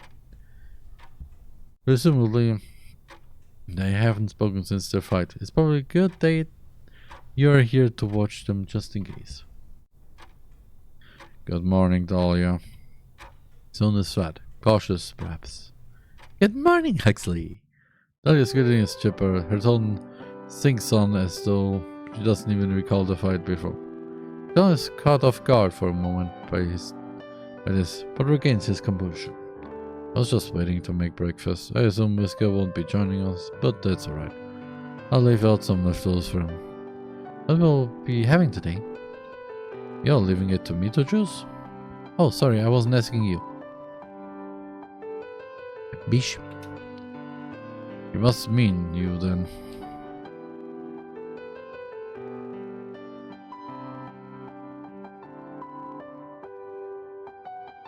Oatmeal? That's a crap. Dahlia likes to wait inside for you to answer. At first you were worried that they just stand there so you do something, but Huxley is finally the one to break the silence. The stillness in the kitchen by looking aside at Dahlia. Maybe they're not there? Ah, perhaps. I thought for a second they would come see us today though. Let's wait a little bit longer. I'll just make myself some toast if that's alright. Are you sure? I'm not sure of what I'll make, but it'll definitely be better than just plain toast. Dahlia says this is told to tempt him, but it's clear from her tone she's displeased with his attempt to avoid whatever decisions she expects you to make about the food. Seems to catch on to this too. Alright, I guess I'll be wait. Like on to avoid another argument like that before, but in a way, you're relieved to see him setting into Dahlia's routine. How can you tell when they're here anyway? Yes, cause so really readily. Well, I ask every day. By the way, newscast updates. TheRMan's chat is buzzing with activity. Someone reply to topic quick hey. We will do able to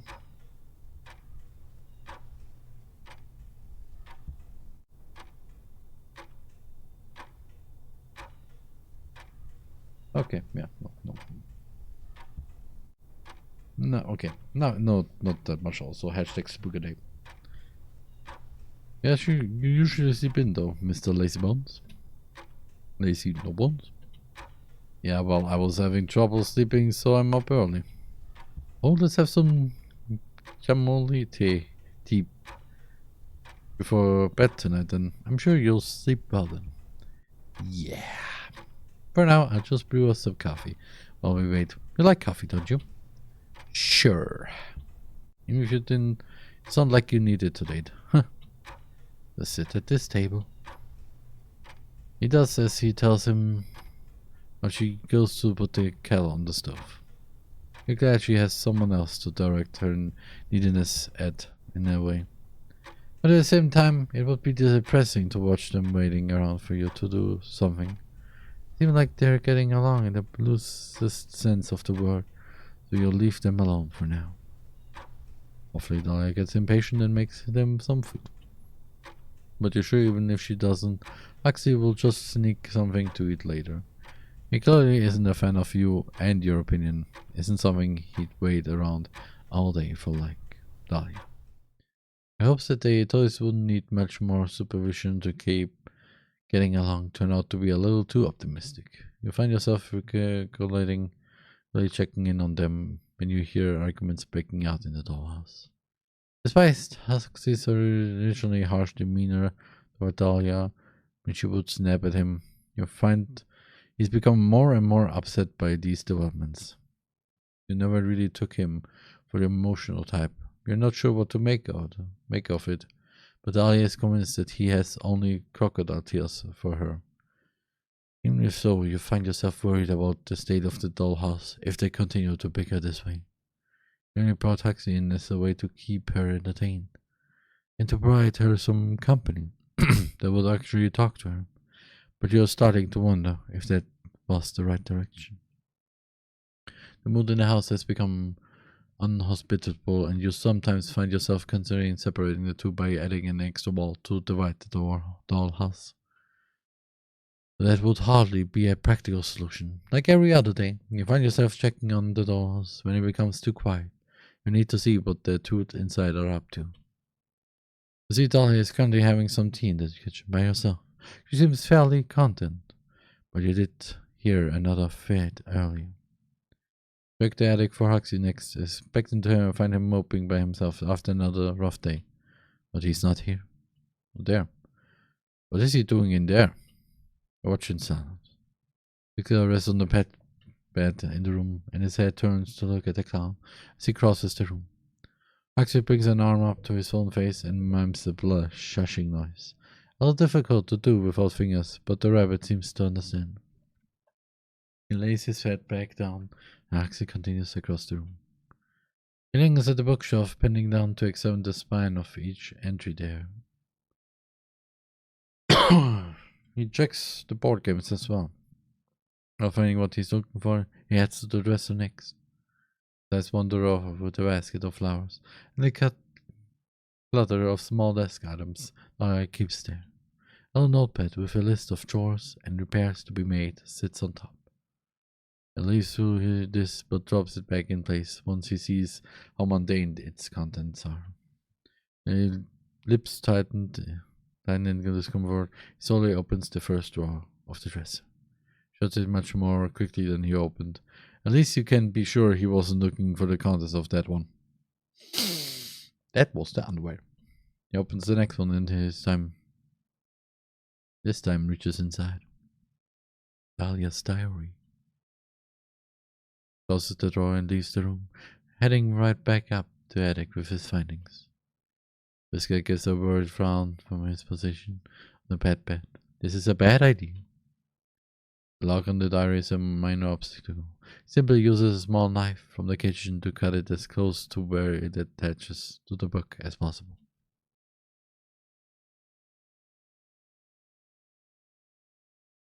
It just can't be glued back into place.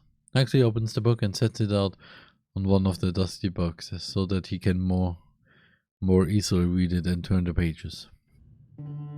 His touch is careful, aware of how suspicious it would be for any of the diary pages to be ripped. Though he noticed right away some of the older ones are missing. You originally had taken those out for Dahlia, but now you're glad you did for an entirely different reason. You never thought about other toys snooping. The diary. I can't seem to find my old journal, so we'll be starting fresh. But it's a lovely day for such fresh stuff. Rose finished another painting today for the foyer. Rose? The results are beautiful. She is such a talent with paint. I wish that I could make anything half as lovely. Can you say I provide something in return since I'm working on a new dress for her? I do hope that she likes it.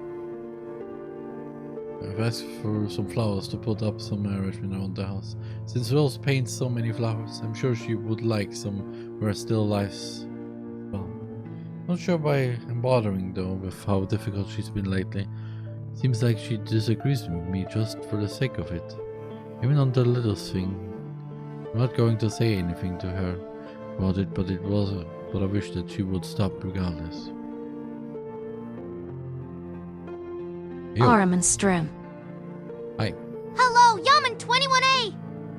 Welcome to the stream! How are you doing today? Welcome, Yaman, to a visual novel about the dolls. And we got already two endings. One where everything burned down, and the second where a doll died and then... Yeah. Awful thanks for asking Veronica 3. Oh. I'm sorry to hear that, Yaman 21A. I hope things get better for you soon.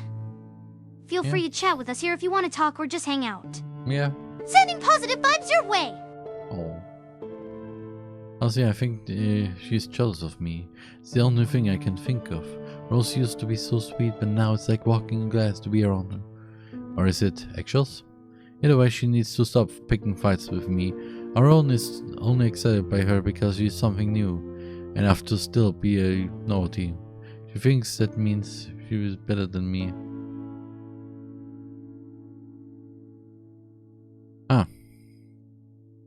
A wooden head is as empty as it sounds when the wind blows through the house. Ooh. A crude drawing of the doll's head with the wind blowing in one ear and out the other adorns the next page. A couple after that, army moved. Lol. I'm glad I could make you smile. Laughter is always a good thing. If you need anything, just let me know. I'm terribly lonely here. I think they'll not stand throws away due to my complaints. I haven't seen her in days and they won't answer me. As to her whereabouts, or has it been weeks? What if I am laughing at corpses? Oh, that's a bit dark. It's important to remember to show respect and empathy towards others, even in humor. Let's keep things light and positive here, okay? Oh. I know why she reacted like that, because of the pet.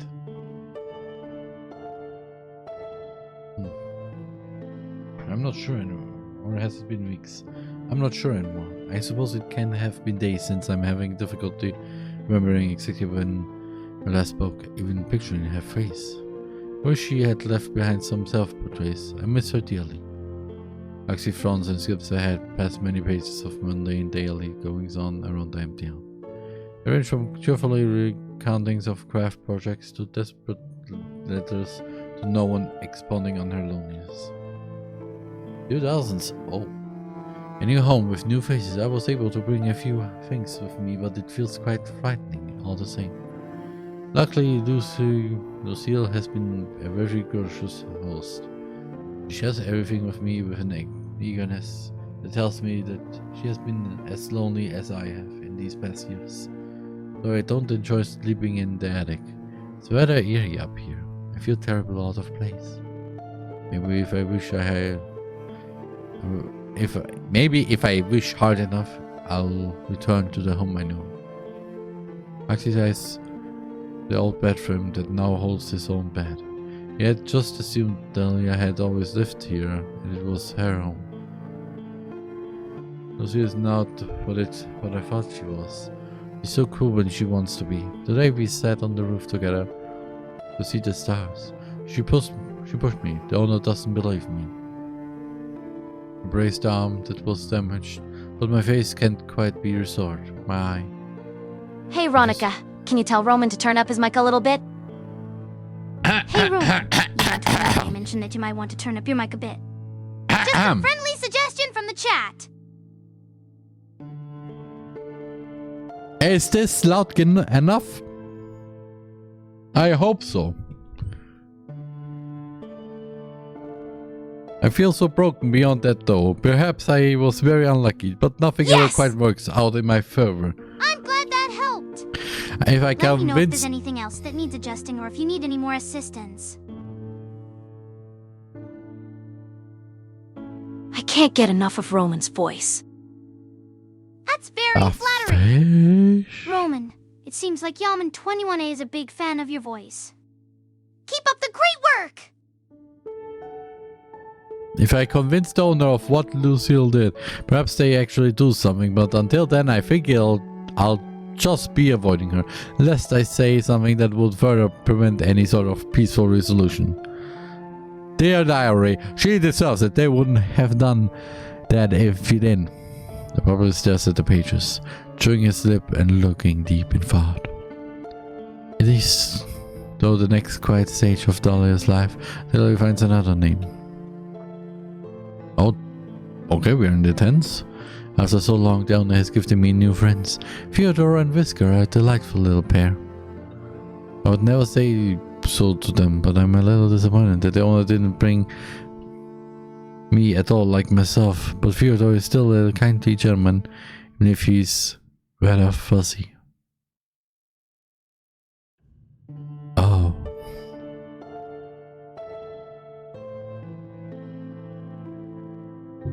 Whiskers knows so many tricks. Such an agile little thing. I'm sure we're going to get along greatly.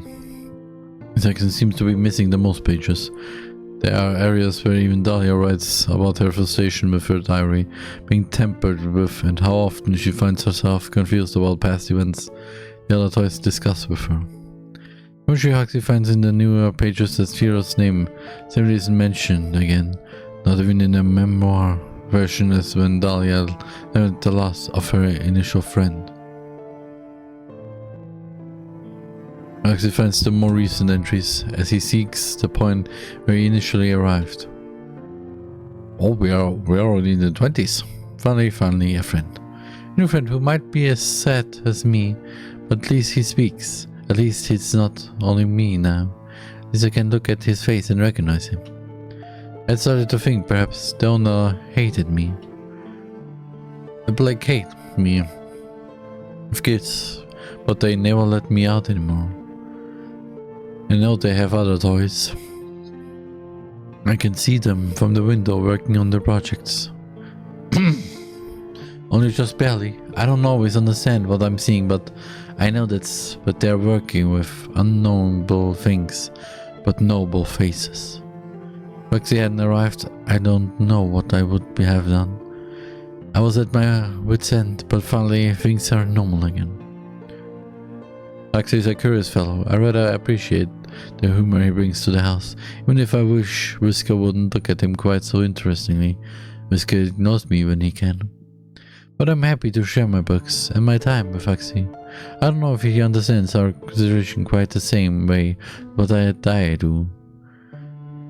But he likely already knows that there wouldn't be more toys added to this home after him. Unless one of us were to be replaced, of course. But I wouldn't let that happen. Wouldn't let either of us be replaced, or wouldn't let herself be replaced. The rest of this is just about things we've done together. Though she does kind of talk about me like she thinks I'm stupid or something. He frowns and finally closes the diary. This was a waste of time. Now I have to fix the strap too. I remember seeing some glue in Dahlia's scrapping supplies. I'll just use that. Use that egg to return the bug to its original hiding place in the bedroom. Dahlia's already there. Why are you acting like that, Whisker? You're fun, little bunny. You've never tried to play with my things before. Now give my hairbrush back. Come on. Come. Huh? Actually tries have a seat to hide the book behind his loose sleeves. Oh, hey, Dahlia. Hello, Huxley. Did you need something? No, I was just... It was really quiet up in there, like... Oh, isn't it always though? She smiles, amused by what sounds to her like a very silly excuse to come find her. I was just brushing my hair until Whisker stole my brush. Silly little thing. Whisker tenses as Dahlia reaches for him. He squeaks as she picks him up by the scruff. Dahlia, be careful. That looks really uncomfortable for him. Oh, he's just being dramatic. He always is when I pick him up. She tucks on the brush in Whisker's paws. Huxley finally catches on to why the rabbit is acting so strange. Tries to inch closer to the dresser while Dahlia is occupied with Whisker. The book slides right off his grip and onto the floor when he tries to lean over toward the dresser. There drops Whisker, her eyes straining right down to where her diary lies on the floor. She looks stunned, but only for a moment. What are you doing? Dahlia, that's my private writing. What's wrong with you? Coming into my room and stealing things? You horrible creature. I had a reason, okay? I'm sorry. I shouldn't have done it. What reason could you possibly have for reveling through my drawers and violating my privacy?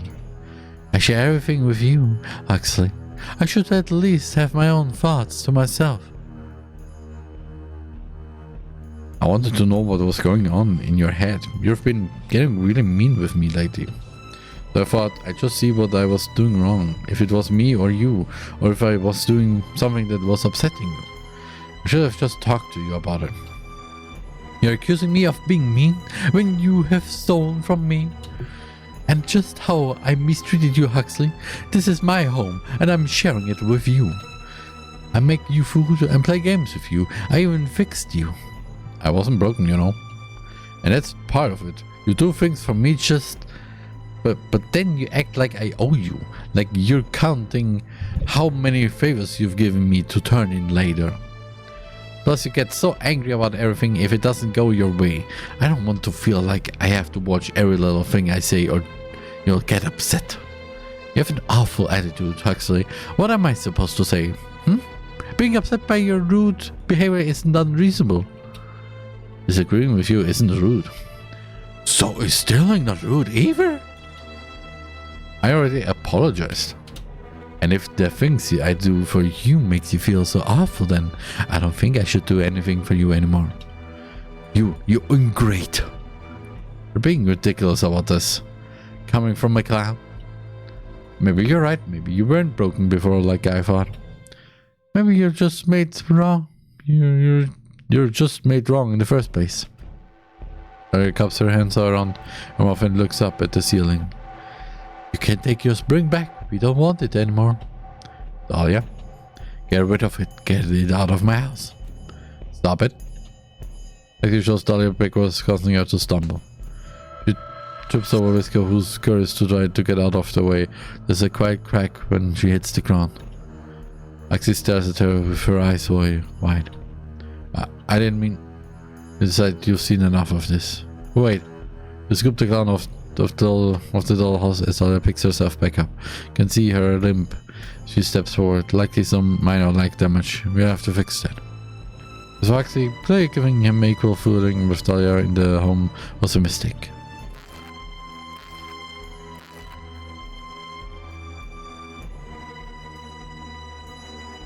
You carefully tear out the sections of fabric that keeps the thing in place in the puppet's body. Once its son is set the metal piece aside. It's what she asked for after all, and in this case, you're inclined to agree with her. The gently place Huxley back into the dollhouse. His breathing is heavy and his body trembles as he lies on the floor, unwilling to get back up just yet. Still sensitive about any sort of contact with you. Pitiful, really.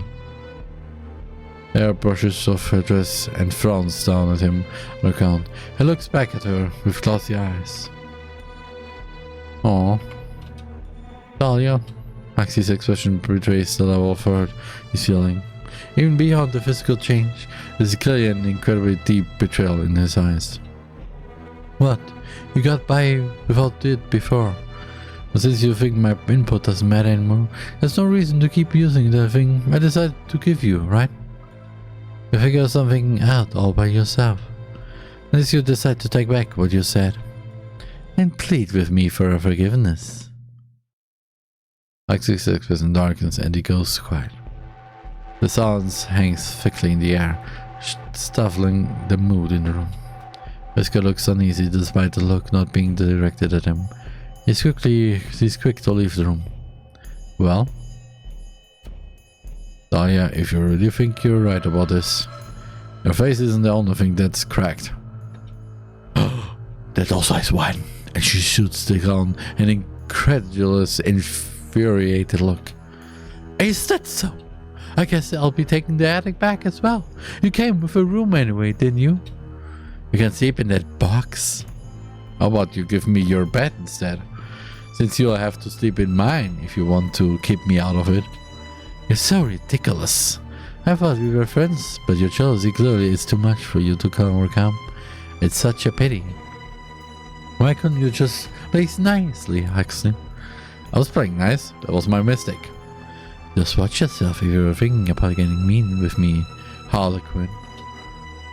You know our other friend will be quick to punish you if you raised a hand to me.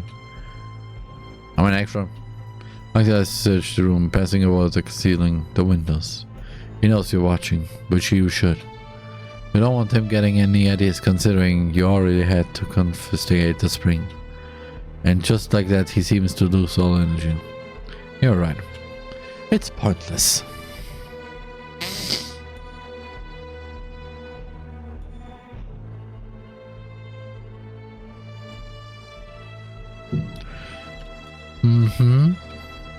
So why don't you just go crawl in your box?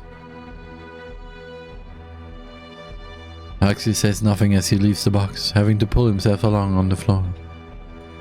When he reaches the stairs, Whisker at least ups and along, once he's sure Dahlia can see.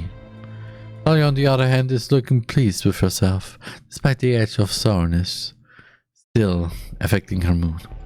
Honestly, can you believe the nerve of him? I do so much for him and he decides to treat me like this in my own home. Clearly he forgot whose house this is. Actually mine. I shouldn't have expected much sense from a clown anyway.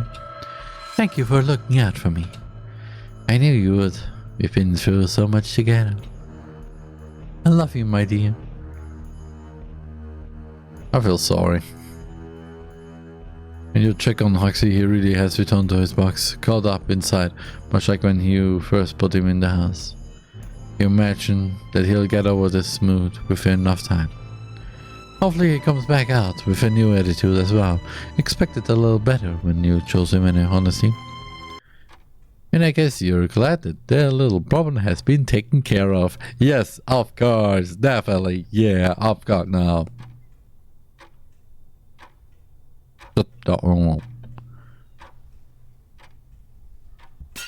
Late in the evening, a surprising note sound draws your attention back to the dollhouse. Check the foyer first. The large mirror near the attic door remains intact. Actually doesn't seem to be in the box anymore. Must have snuck up back to the attic to sleep. He doesn't seem to be present here either. And it appears the picture frame in this room also wasn't the source of the noise, and it's still in one piece. Oh no, you already saw into the kitchen from the entryway, and it was completely dark. So that leaves aside to check Dahlia's room. Though it's unlikely she does have decorative window, it would be possible to break, as well as various glass knickknacks. Looks like she's awake, as well as you see a dark shape on her bed. Closer to the bed, you realize there's something lying on the floor. A brass light piece? You're putting off the inevitable. You finally move the curtains on Dahlia's bed to look in on her. Hi, Huxley. I expected. Ah, you're here already. I kind of expected to see you in the morning. Damn. Whoopsie. I guess this is a little awkward for you, isn't it? You look at Dahlia's remains on the bed. One of her glass eyes rests on the comforter. You painstakingly replicate her original one after she was first damaged. Now there isn't even a face to house it. She's only porcelain, but somehow the side of her head, only disfigured like this, still feels horrible cruel. You're probably still looking at her, right? You'll spot her, you know. Yep. It's pretty awful of you to put me in this position, but maybe worse for her. I can't imagine someone gets to be in her position without being enabled in some ways. Maybe that's why she couldn't get along with anyone before me. Okay, that's just cruel, Croxley. But hey, you have a new favorite now, right? Even if you hate me, I'm the only one now. Or do you only like pretty little dolls? Oh, I didn't do anything to Whisker. I haven't seen him since I got the chess piece from the attic. But do you care anyway? If you liked him, you wouldn't have let Dahlia treat me like him. Treat him like a pet. Doesn't matter now. I hope he got up. You're probably going to break me now, anyway, right? But he doesn't have to see that, or see her. Damn.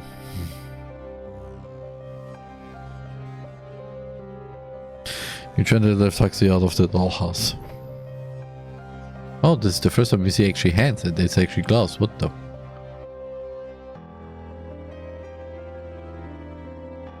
It is well and truly attempting to pick the puppet up and pop his little sculpted head right off his shoulders. But what would be the point of that? He had nothing left, just an empty dollhouse. I'm not sure how you managed to lose control of the situation so quickly. Or you were only away for a little while. You shouldn't have to watch the house for every second of every day and night to avoid these kinds of disasters. You'd never stop it. When it happened with Dahlia. Of course you couldn't stop it when it happened to her either. In the end, maybe it's on you for not maintaining a better balance in the household. You can't be sure. You'll leave the dollhouse alone for now. You may come back to check on Huxley and start the arduous task of attempting to build a connection with him. It wouldn't be impossible, even if he's the difficult type. Dahlia was the difficult type too. It took a lot of work to get her to do as you wanted, and it involved a lot of compromising. Maybe too much compromising. If you hope to ever introduce new toys to the dollhouse again, you have to hope you've learned from your mistakes with her.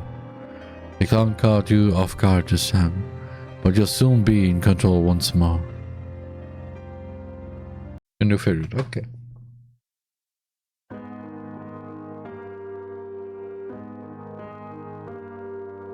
The only free one she left. Break him. I'm sure it's what he wants anyway. You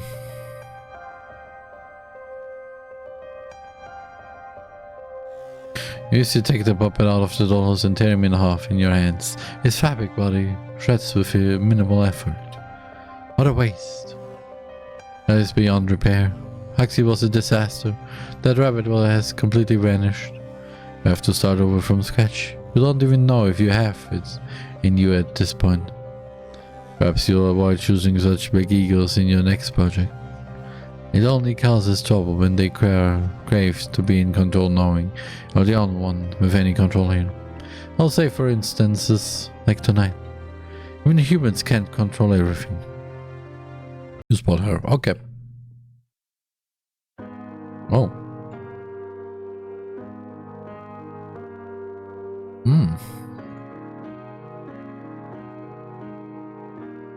Oh.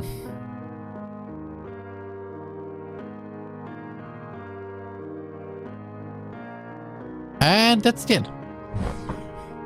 Don't toy with me. Good game.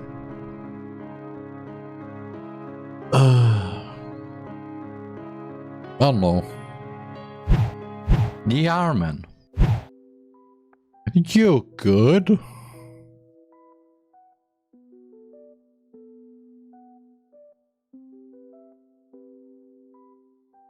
Okay.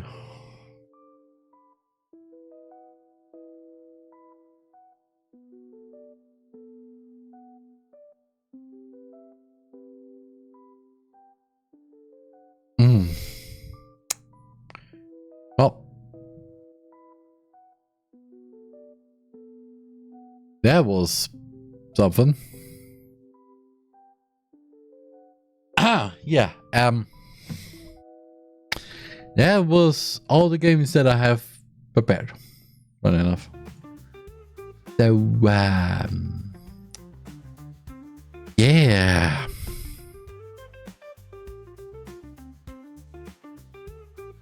Like, this is all of them. There is nothing else.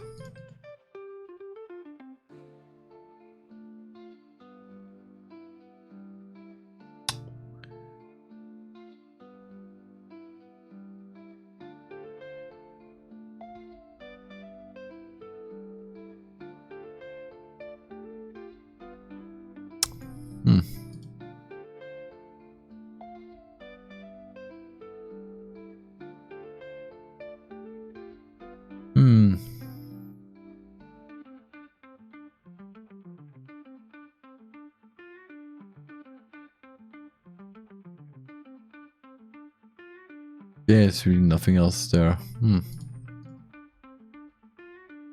Well, fish.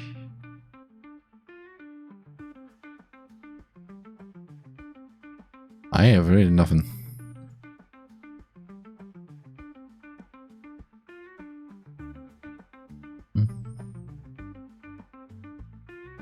Yeah. There is literally nothing else there. So, yeah. Hopefully you enjoyed it. Because now I will search for somebody to rate, because I mean, I still have over an hour time to prepare for the charity event, which is happening on the VSmile channel, VSmile_CH for channel, because reasons. It's also funny that I also learned recently that one VTuber that I've known, his son has graduated a while ago, which I didn't expect it. And yeah.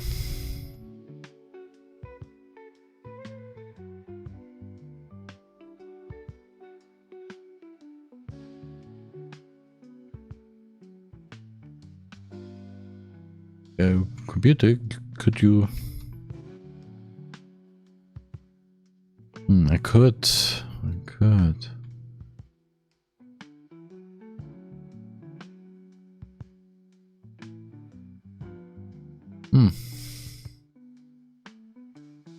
Computer, you good?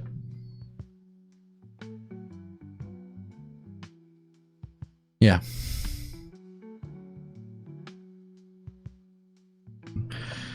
I'm going to end the stream now, so do you have any raid message for us?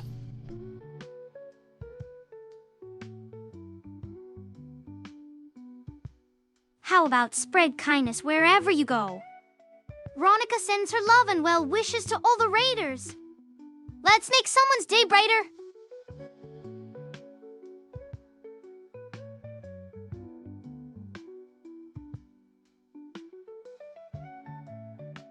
I changed it a little bit. Spread kindness wherever you go. Veronica and Roman send TAoR love and well wishes to all the raiders. Yay! Thank you, Roman. Another successful stream ending with a positive message. Yay. Thank you to all the raiders for joining us today. Hopefully this works. Good. And yeah, you can join the Minecraft parkour challenge in over an hour on the Vsmile channel. Yeah, the next normal stream is happening on, as always, Tuesday. I have no stream planned for Sunday. Okay, no Alex Day again. Actually, next week there will be a Alex Day on Sunday, but that will be also after Talks Open. And yeah. Do you have any final words for this stream?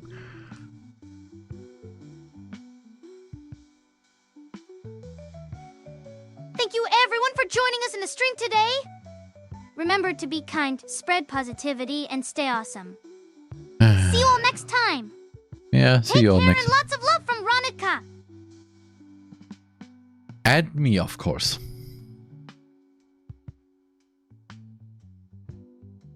Of course, Roman. I couldn't forget about you. Lots of love from both of us. Bye.